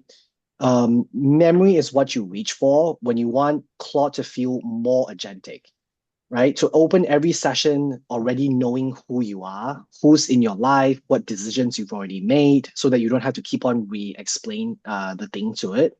So how do you want things done? That's another one, right? Like you have like Arabelle, you were saying, for this project, I want you to have all these contexts. You basically need to train Claude to remember it by giving it a memory. Okay, so Claude MD is your operating manual. It should stay small. Memory is where your specific life context, right? That's where all the context goes in, right? It should grow over time and it should change over time, right? So we're going to cover the theory a little bit more on this Claude memory. I think a very good starting point is you give 4 different files to your Claude. Each one gives a different kind of context about you, like who you are. And so user.md is who you are. So this is basically you're telling Claude who I am, right? Like for me, it's like I'm Southeast Asian, I'm from Malaysia. I work as a senior manager at a tech company. What am I building towards? I'm working on this project with D. And so Claude reads this and understands you, right? And so you basically want to put like everything about yourself that you want Claude to know about you in this user MD file. People.md is the cast of your life. So family, close friends, your colleagues. So you basically want to give Claude the context, right? So like um say like you want to be able to say, hey, link this note to my manager. Claude knows who your manager is, right? And all of that is basically laid out in this people.md file. And then the preferences and decisions. So preferences is the how. So how you want Claude to write, to talk, to format, right? I would say use bullet points, not paragraphs. Every one of my day logs should be using sub bullet points, not a whole paragraph, right? Quote people exactly in meetings. Like that's another behavior that I wanted to have. So what behavior, like how should Claude behave when you're working with it? And then decisions is the what. What have you already done in the past? Like if you've already decided on something in the past, you want it to basically remember, it logs it here. So this is basically the 4 files that you would start with. Like you can ask Claude to create more different, like additional domain files if you want, right? But these 4 is a good place to start. So you don't actually sit down and write these files yourself. The way you work with Claude is you set it up once. You basically give it a prompt, which I will give you all. You give it a prompt, it sets it up for you, and then in the future, like what you have to say is, hey, I want you to remember this, right? I want you to remember that my mom's name is Mary, right? It will then basically go and update your people.md file. And then maybe you're going through, like you're picking up a new project. You're like, okay, I want to work on this new project, and here's all the context that you should have. Please remember this. It will then update the memory for you. So you just talk to it, right? And then Claude then find the files to put it in the right way. So for setting it up, this is going to be a homework for you. I've marked this as optional, right? Because it is more advanced. I think everyone can benefit from this.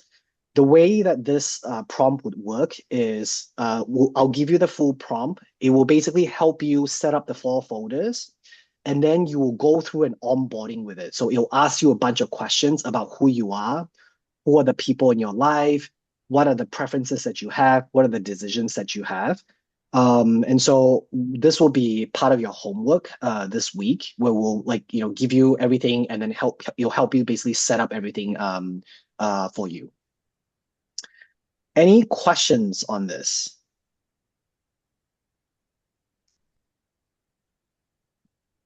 I see Jose has a question.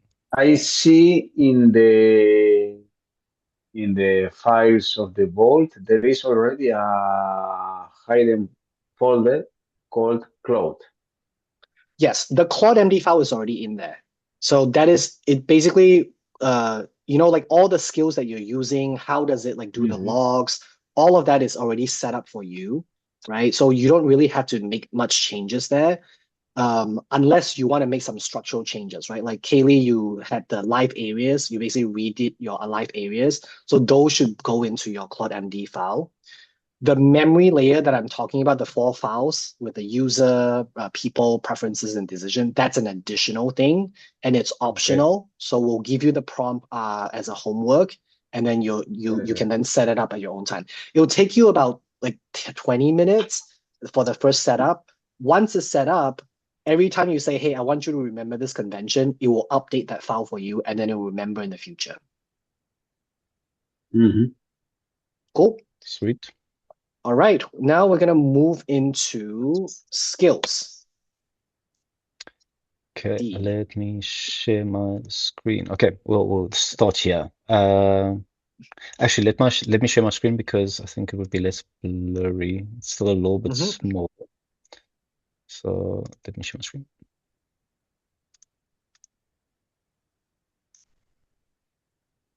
Okay, so we already touched on skills last week. We started to use it. We've used it with creating projects, creating meetings, creating sources, processing sources. This is just all of the skills that we have already populated in the vault for you. We have the morning startup, daily log, evening reflection. All of these ones are the skills that we are familiar with. And I think we've gone through most of them. The week review, month review, year review, they all work the same way. You just go to your monthly note instead of your weekly note and you ask it, okay, I want to do my month review. These are all the skills that we've built for you, but in today's session, we want to go a little bit further to teach you how to change it and how to update it, how to create your own, or update and create your own skills. So where do skills live? It's in a Claude folder in your Obsidian vault, but you can't see it in Obsidian because it is hidden. So there is Claude skill MD files. Unfortunately, you can't see it, but you can ask Claude, and we can quickly do that by going to our Claude, and we can ask Claude, can you list all of my skills, for instance? And we just wait for it to return. And you can see that it is giving us all of the skills that's currently in our vault. So that's one way to explore your skills. And you can see this little summary as well. And you can see there's a lot of skills that is not just skills that we created our own. There's also skills that came by default with Claude. But you can also type in skills. So this is a skill that shows your skills. And you can see that here's all of the skills that we have as well. So there's a couple of ways that you can search skills, but all that you need to know is it is somewhere in your folder structure that you can't see in Obsidian. You can ask Claude to open up a specific skill file. So open up the meeting processing skill. And then it will go to your folder structure and it would open up that specific MD file that we can't see here. So there's different ways to see it, but we don't really need to see open it up on my desktop. We don't really need to interact with the skill notes itself. And here we can see we have, if I just make this smaller, this is what the skill looks like. We have the process meeting, and this is what Claude written for us by us just asking what we wanted to do. So process meeting, and here's all the steps. All that to show and say that you don't need to know where it lives because Claude does everything for us. So that's just one folder, and in that folder we have all of the skills. And how Claude triggers the skills is either by you typing / and typing the skill's name and pointing it to a specific note, or just in natural language. If I say, process this meeting that I just finished, and it's in the same chat, Claude would detect that it is part of this meeting that we're talking about, and it would know what skill to go activate. So you don't need to be extremely specific, and I think most of us would have realized that throughout the past week of running these skills. It knows when you want it to run a skill. Like it is clever, it is intelligent enough to understand what you're trying to say. So one folder, and we have all of our skills inside of it. You can see that Obsidian, we can't see it, but you can ask Claude to go open up or list the skills. So if you're ever interested, just go check it, ask Claude to open it up. But now we want to get to customizing skills. So we know that we have a long list of skills, but what if we want to change something to that skill? So we're first gonna change something. I think it's much easier to just show examples. So we have a daily note and we have a morning startup skill, for instance. So we have a morning startup, and when we press enter, it runs that skill. What's on your mind this morning? What are the 3 things you're grateful for? And what's the most important thing for you to achieve today? This is a skill where we're just filling in this. So I am doing the Lifestack OS cohort this evening with the rest of the cohort. 3 things I'm grateful for is dogs, summer, and fridge for cold water. And today's most important thing is prep the Lifestack session presentation. So that is the skill that we have. But I might not want the gratitude section. That's something that I don't want, or it's not useful to me. Then I can just say, Actually, I don't like the gratitude section to be part of this morning startup skill. That is how easy it is to change a skill. You just tell Claude that I don't like that, or I want to add something. And then in the future, it would just completely disregard the previous version of it to this new version that you said that you want. But you can do anything with the skills that you have. For the meeting processing, for the source processing, if we go to one of the source processing, let's go to let's stop for a second. You see how the response from Claude, it basically just says it's like remove now. It now only asks a brain dump and today's most important thing. So like the skills.md file has been updated. Yeah. So let's rerun the morning startup to show how it has changed. So tomorrow it won't ask for the gratitude section, but we want to see if it is working now already. So thanks for keeping me on track, Gene. Otherwise I would have gone on a little bit of a side tangent. So successfully loaded skill, morning startup.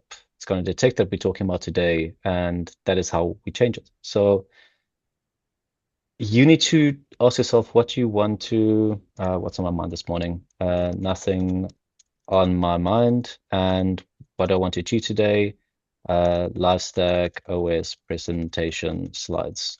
So you can see it didn't ask the gratitude part anymore because we removed it. So that is how easy it is to change something. If you want to add something, we can go into the adding of it as well.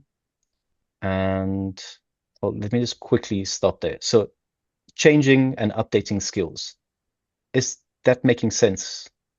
Does it make sense to you on how to update a skill?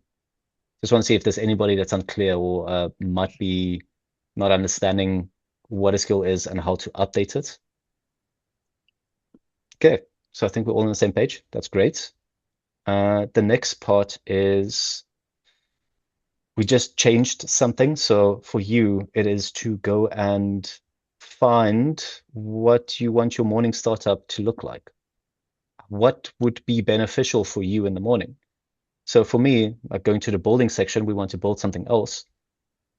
If you describe a skill, if you describe something twice, you have a skill. So Aribal, that's for you. Like if you carry on describing stuff, you can either go to the Claude MD file to basically say, don't do this if it's something that you don't want it to do or to remember, or if it's something that can you go and make a summary of this source?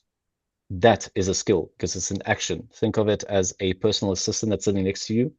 If you continually have to tell the personal assistant to go do something over and over again and re-explain yourself, that re-explanation of something that you wanted to do, that's a skill waiting to happen. So we're going to go through an example. Staying with the morning boot example is, let's say in the morning, for me, I want to know what the weather is for the rest of the day. That's useful for me for some reason. And I want Claude to give me the weather. And then I also wanted to go do a quick research on a topic that is of interest to me. So how I would do that is I would copy this. Let me just copy this and go back to the presentation. Create a skill called morning briefing. Triggers, daily briefing. What is the weather today? Do a web search for today's weather in your city. So it's going to ask me what city I am in. Show the temperature, conditions, in one line what to wear. Then do research for a recent headline related to a specific interest of yours and include a one-line summary with a link. So that's just something in the morning that I want to start it with. So that's how we want to start creating a new Claude Code skill. So I'm just pasting that in. And what this is going to do with the skill creator specifically, it is just a better way to create skills. So you can either create a skill by just talking into Claude and saying, create this skill, or you can type / and go to a built-in skill, which is skill creator. And this is just a more formal way of creating a skill, which Claude would just make sure and ask you questions to make sure it understands what you're trying to do before it goes and creates it. two ways. The second way is probably a little bit better, which is the one that we did now, just to have more structure. And you can see with this that we pasted in, and I can also paste it in the chat if you are interested.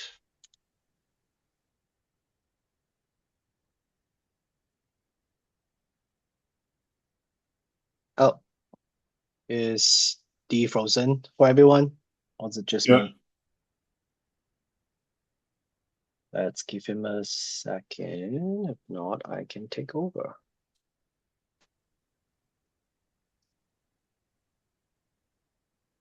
Apologies about that. You guys hear You're me? back. Yes. Yeah. Can you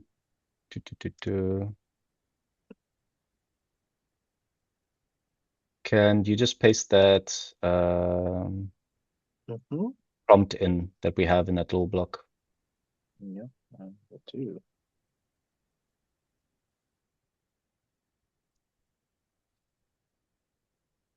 Okay.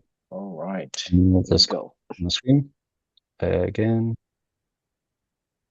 And there we go. So for that prompt, it's asking what city I'm in. I am in Amsterdam, and my interest is events near Amsterdam. That's a briefing that I want every single morning. For you, it might be news events or headlines, or if you into hobby horsing, it might be any type of new hobby horsing inventions or new hobby horsing models that's coming out. This is just something for you on how to start your day. And this is exactly the same way how we created the source processing skill, the meeting processing skill, the evening reflection skill. It is you just telling Claude that you want to create this skill because you want a very structured approach to doing something. So beginning of the every day, beginning of every morning, you want to have a specific skill that gives you the weather and events that's happening in Amsterdam. And now it's asking me, do I want to run it? And I say, yes, I want to run it. And let's just check what the output is on my daily note.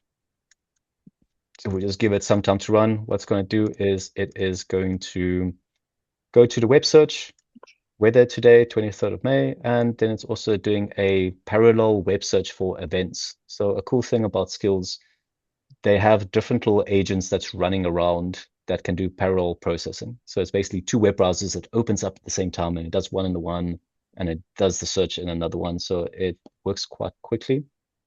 Here we can see weather, sunny and very warm, events in Amsterdam. We have this. And now we can combine it with our morning reflection, or sorry, morning, what do we call it? Morning. Startup. It's morning startup. So for me, this skill should basically be part of the morning startup. So now we can merge those two. So this gives you an idea. You can create smaller skills and then you can build or like merge them up with other skills because they're going to activate at the same time. Can you merge this with the morning startup skill? And now we have two separate skills that is becoming one. So we just witnessed a beautiful union between two entities that love each other very much. There we have the morning briefing. So that is how you create new skills. And again, skill is anything you do 2 times or that you do regularly or that you feel like you are typing into Claude over and over again. If you do this more than one time, it means that there's a structure behind your thinking, and that structure can be communicated to Claude, and Claude can create a skill for it. So, going to stop here. Any questions regarding creating skills?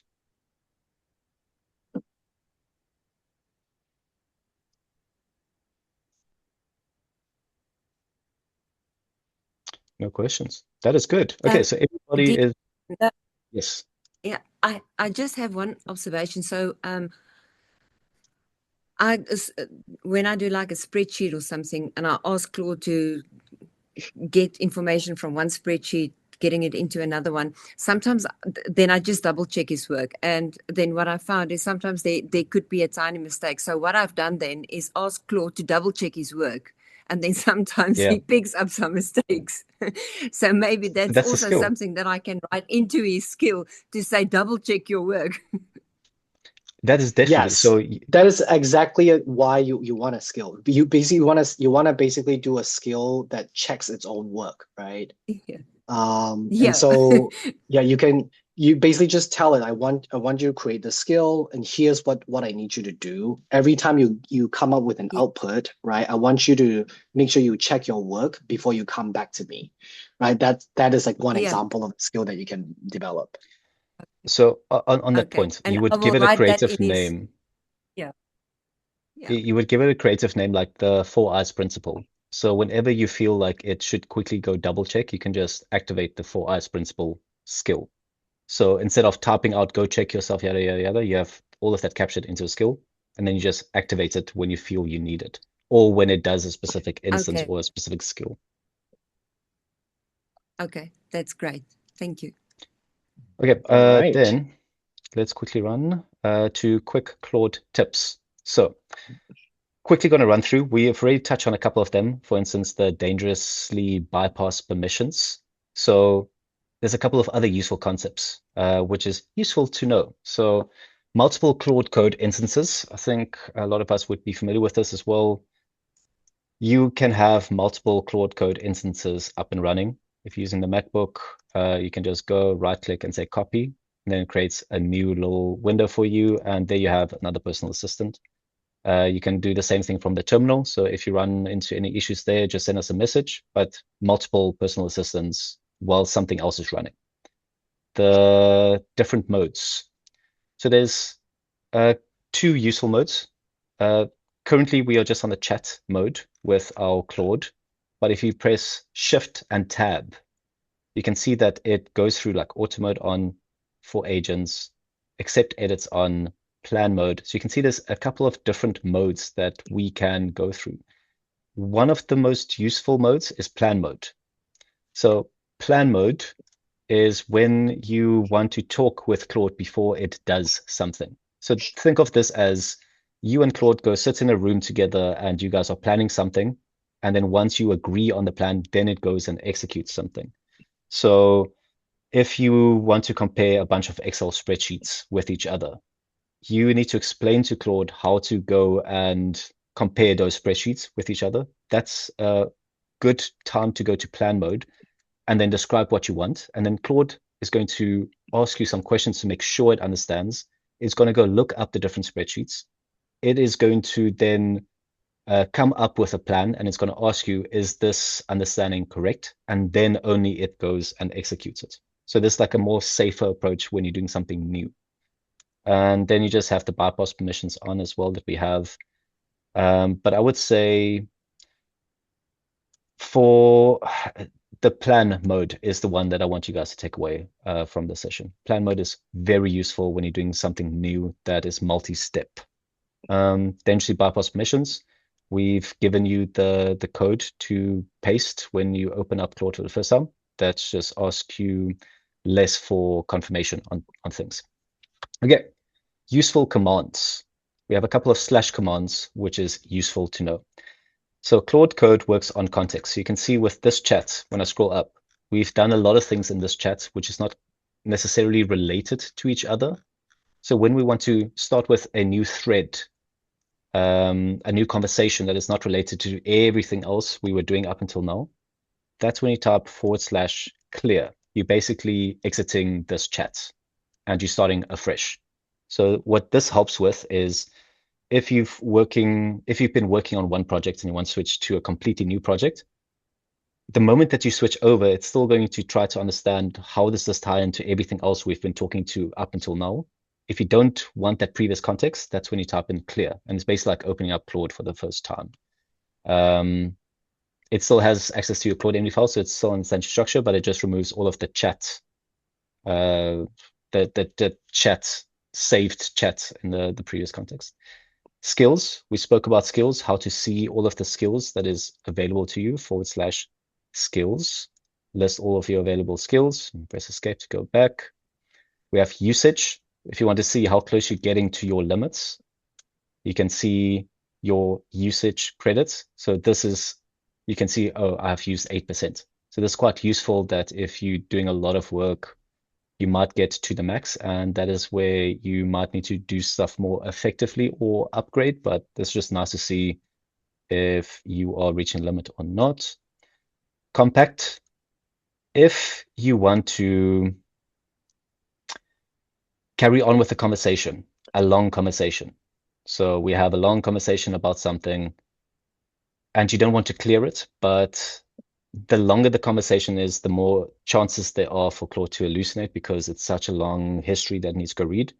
One option is to go with compact, so free up context by summarizing the conversation. Basically, what it does, it summarizes everything up until now, and then it's just less chance of hallucinations. So compact, and then just gonna compact everything for you. Then lastly, insights. This is fun because if I go to a new chat, it provides you with a HTML dashboard, a link to basically tell you how you've been using Claude Code. This is more like a fun thing, not that useful, but it's fun to see Claude giving you suggestions of how you might be able to improve how you work with Claude Code. So definitely later on when you get very comfortable with Claude skills, Claude MD file, remember the Claude insights. Okay, I think that is that for the useful commands. Gene, over to you. I'll keep sharing my screen. Gene, you can just tell me when to hop over to the next one. All right. Let's go to the next slide. So for this week's homework, it's relatively straightforward. You have now learned how to build like your own skill. So we want you to think about automating something by creating a new skill. So use the /skill-creator command, and then find an area like one of your frustrations that you have, or something that you have to keep on explaining or directing Claude. So we basically want you to build that one custom skill. The second thing is we want you to come to session 3 with a showcase. So whatever that you've built in this week, anything, it doesn't have to be like, cool or flashy. It's just basically we want you to come in and show us something fun that you have built or an automation that you've done in your Lifestack. So we want you to showcase. And then the third one is the memory layer that I just shared with you. So we'll give you the full prompt. This is completely optional. If it's too advanced for you and you don't think that you need it at this time, that's okay if you don't want to do it. It will take you about 20 to 30 minutes because it will go through this onboarding step. It will ask you a bunch of questions to help you fill out your memories. And so the prompt will be provided to you in the email after this session. And yeah, so you just do it if you feel like you want that. And those are the 3 things that you'll be doing. The next slide. Okay, so quick check-in. So what landed today? What didn't? Is there anything else? We talked about quite a few things that we'll be covering in the next session, right? So I think next session we'll have some stuff that we'll be preparing to show you. But just wanted to check in and see if anyone want to come off mute to share what did you learn today, what landed well, what still didn't land well. So we'll spend a little bit more time in the next session as well. We'll also be using the community to address some of the questions that everyone has. So yeah, over to you. And just want to say for people who need to drop off, feel free. Me and Jean, we're still going to be around for 20 or so minutes to just chat with you guys. So if you need to drop off. But if you can stay on, then yeah, quick check-in. Okay. Yes. 2 things. I'm trying now to know my users, okay? I have the max subscription, I think. And I suppose that I have a limit, no? When I use users, I see a message that says 0%. I'm not really, I don't really understand what I'm seeing. Can I share the screen, maybe? I think for this, it might not be useful to the other people. So can you send us a mail? Then we can have a chat about the usage. Another the second thing I you say. I wanted to say. I forgot. Um, but it was. I'm trying to set up the Whisper Flow, and it Mhm. doesn't work in the terminal of Visual Studio Code. I'm using Visual Studio Code, Yeah, it so should. I Let's will. also, I email you also with this.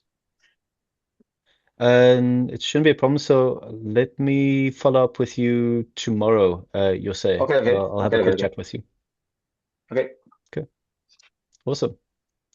Okay, anybody else? What landed? What didn't? What did you discover? What you going to implement? I'll go. It just amazes me again what it can do, and yeah, it, I'm really excited. Oh, I think awesome. yeah, everything was it landed. Everything sort of landed today, and also in my own Voldy, I've the monthly one wasn't like the monthly taught skill wasn't built in, so I built it in and I got my month summary. So yeah, and it's Nice. amazing to see what it did. It was like wow, wow. So I'm, that I'm, that I'm was s- yeah, that's when did you build amazing. in the monthly skill, Annabelle? Just now when you chatted, because I've got two screens, so the one is Yeah, where I can see you, and on the other one I just do whatever you say. And Dee, maybe we can take this offline as well, but the vault that you've built for me, um uh, because I'm carrying on my own vault, so yeah, maybe if there's other skills maybe in the life stack vault, if we can yeah, marry the two. I don't know, but definitely. you and I can take that offline. Yeah, I'll Yeah, I'll I'll send you a message and we can have a quick yeah, chat and I'll show you yeah. how to migrate everything. But no, I'm Okay, happy to perfect. see that the building the skills is easy enough to do. That's I think the main thing that we want to get across today was all of this is very Yeah, easy to do. You just need to yeah, know that somebody needs to show exactly. you one simple thing to do and then it's like, okay, it's just problem solving. Yeah, it's just amazing to see what it can do. You think yeah, just ask it and it will do it. It's Yeah. amazing. Yeah, So I'm very keen to see what people are going to bring in the next session. That's why we want people just to showcase something small as well. Like for you, I think the four eyes principle is such a good example to just show us like this was yeah, my problem, this is the solution, execute it. And then for other people also to get some ideas. So I think that's the frustration list that we have in the community as well. The frustrations is the skills that you would want to build out. yeah. And just for Um, Claude to remember that, that is, yeah, that's amazing. yeah. Yeah, Arabelle, I'm so glad that you had that insight. I think the key sort of mindset shift is it's okay if you don't know how to do something because Claude will explain it to you. All you have to do Yeah, is just ask it, right? It's like, hey, that doesn't make sense to me. Can you explain it? Or I'm trying to solve this. What are the ways that I can solve it? It will then basically walk you through that. So sometimes it can get lazy. It will just give you the most basic response. And so you're like, no, no, that's not right. I want like try again. Just say try again. It will get you the solution that you're looking for. yeah, And like you're able to build so many things. Like think about anything in your life that you want to automate away, right? Any yeah, little frictions, any sort of things that you're spending a lot of time redoing, those are things that you can automate away. And just have a conversation with it, right? It's like, hey, I'm trying to solve this problem that I have. How can I go about it? yeah. And it gives some really good suggestions. And also, I'm actually glad what happened with that transcript, because it was like it didn't do so. I've tried again and again, and it gave me the Mm. transcript. Yes. Um, Yeah. yeah, So so which is also what a is great. yeah, what is actually happening is it basically attempted an approach to get it, and then it got stuck, right? And then it didn't try again. So you like try again. It'll then find another way. If you read through the thinking process, it will basically Yeah, like spin up different solutions for it, which is just like the most powerful thing. I mean, the most powerful technology I've ever encountered. yeah, But and you'll also I also think see, yeah, yeah. sorry, I will. I'll go after you. No, no. Just one side note is actually for it not to hallucinate.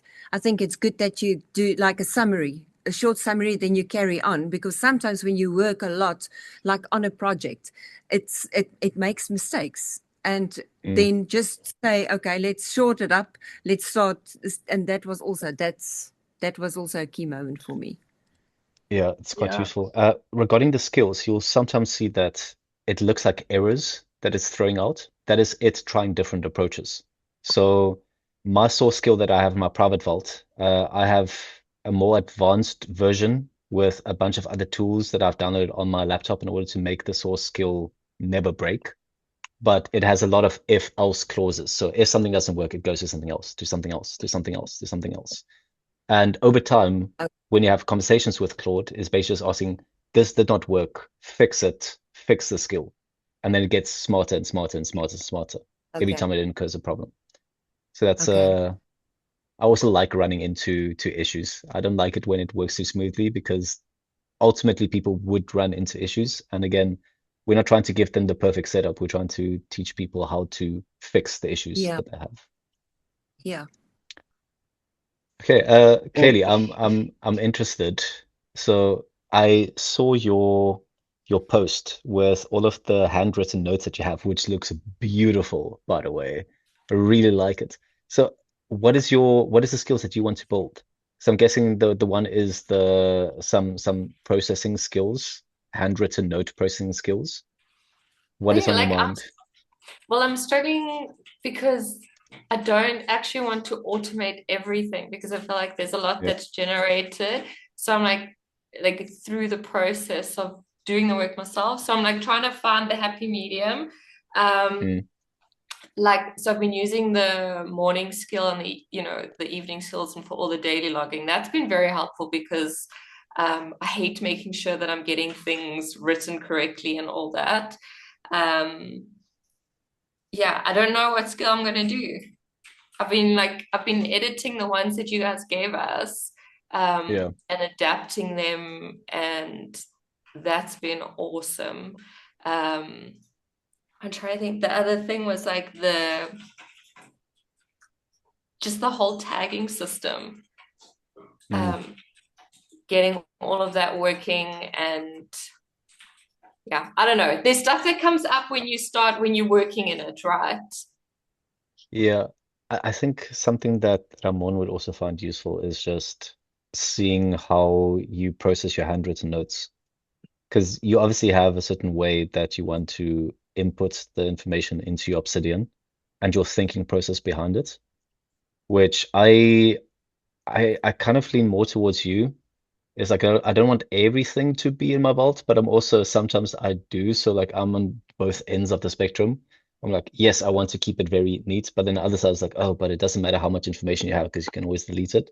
But I resonate for some reason. I resonate with your approach a little bit more. Is you take I'm I'm you the other purposely way. adding more friction.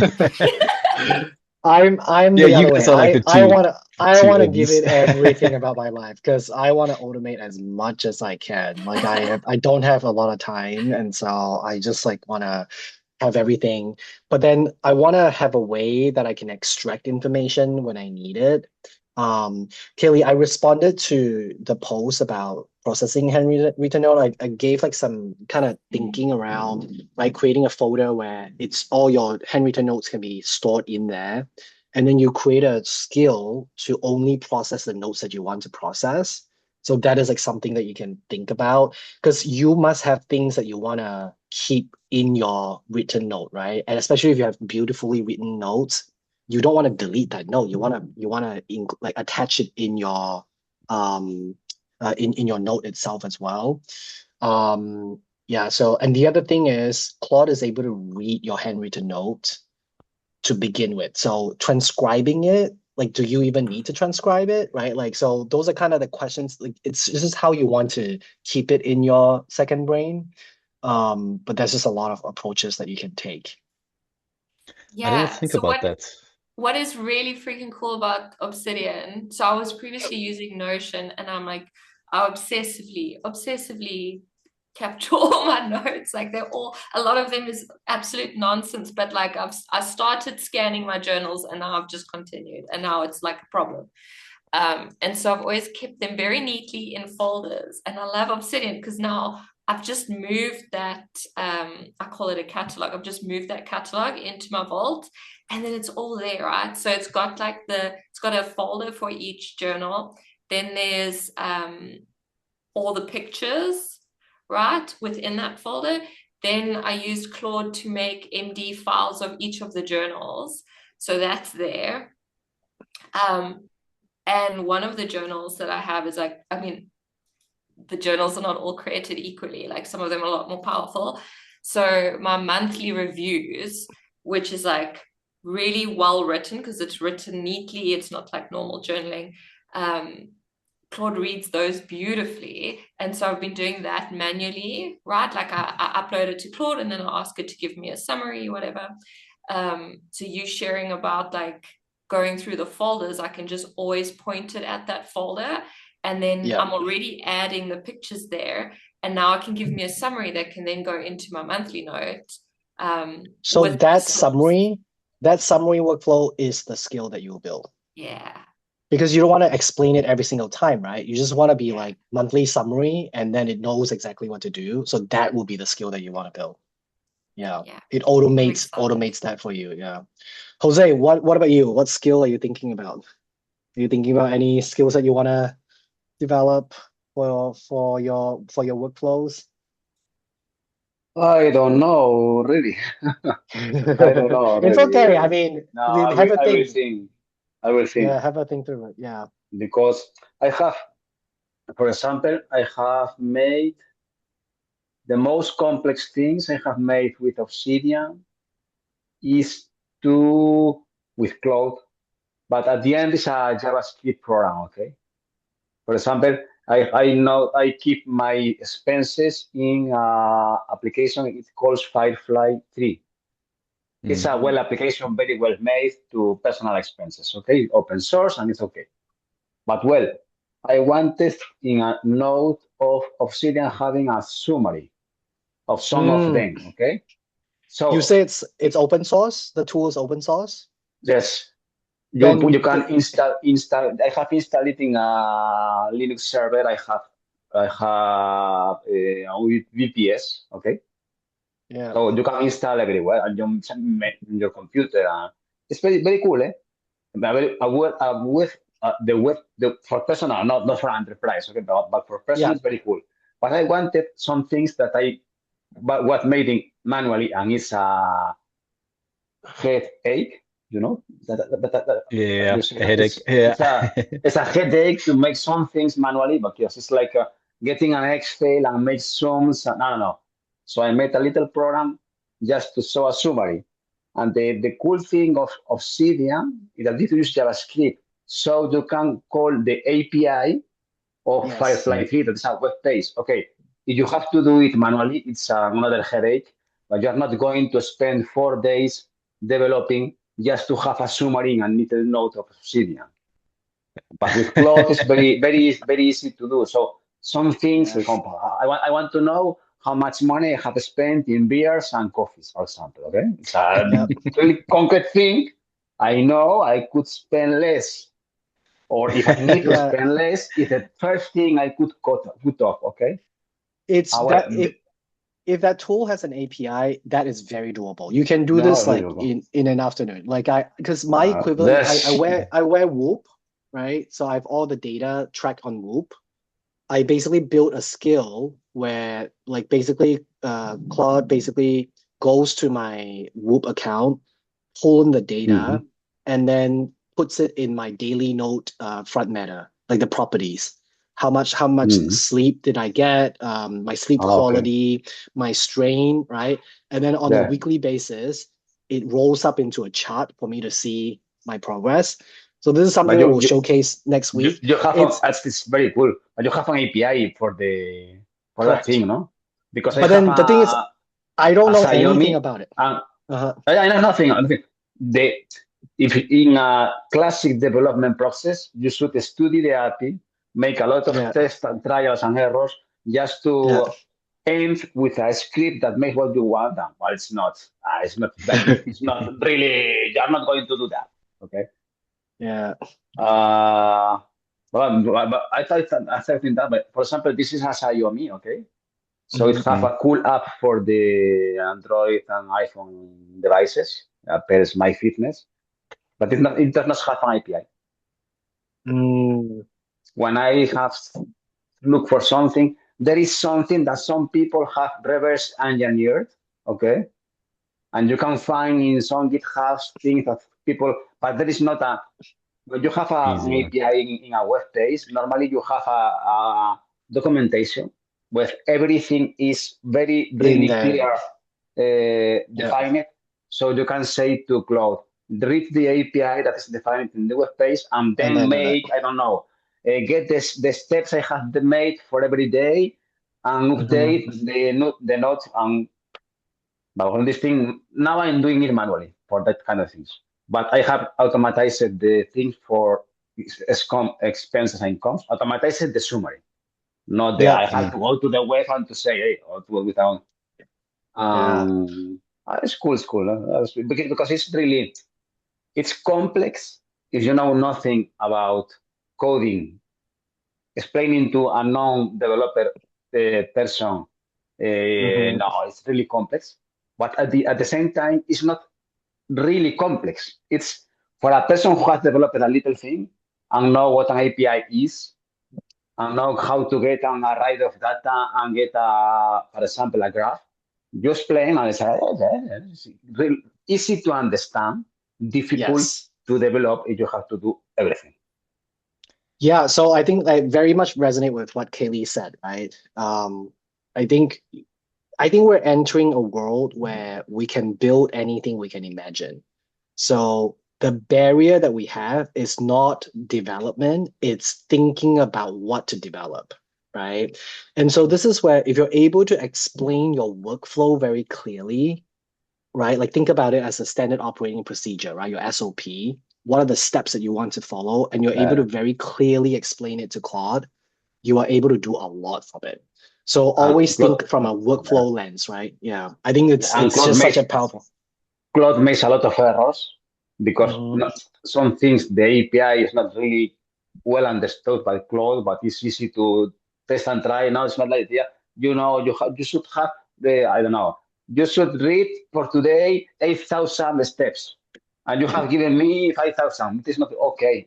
Okay. Okay. So it goes for the JSON that is returned by that. Okay, I have read the wrong field. Yeah. Um, All if you right. Well, thank understand you. if you understand really the problem, you don't need to Yes, know well you need to understand what you are developing, but you don't know to understand, you don't know to be a JavaScript developer in the case of I, correct. I think you just need to know what's possible and then ask Hmm. Claude about it. If you have an Yeah. idea, just ask Claude if this is viable. So I think me and Jean, we both went through oh, it would be cool to connect your Google Calendar to Claude.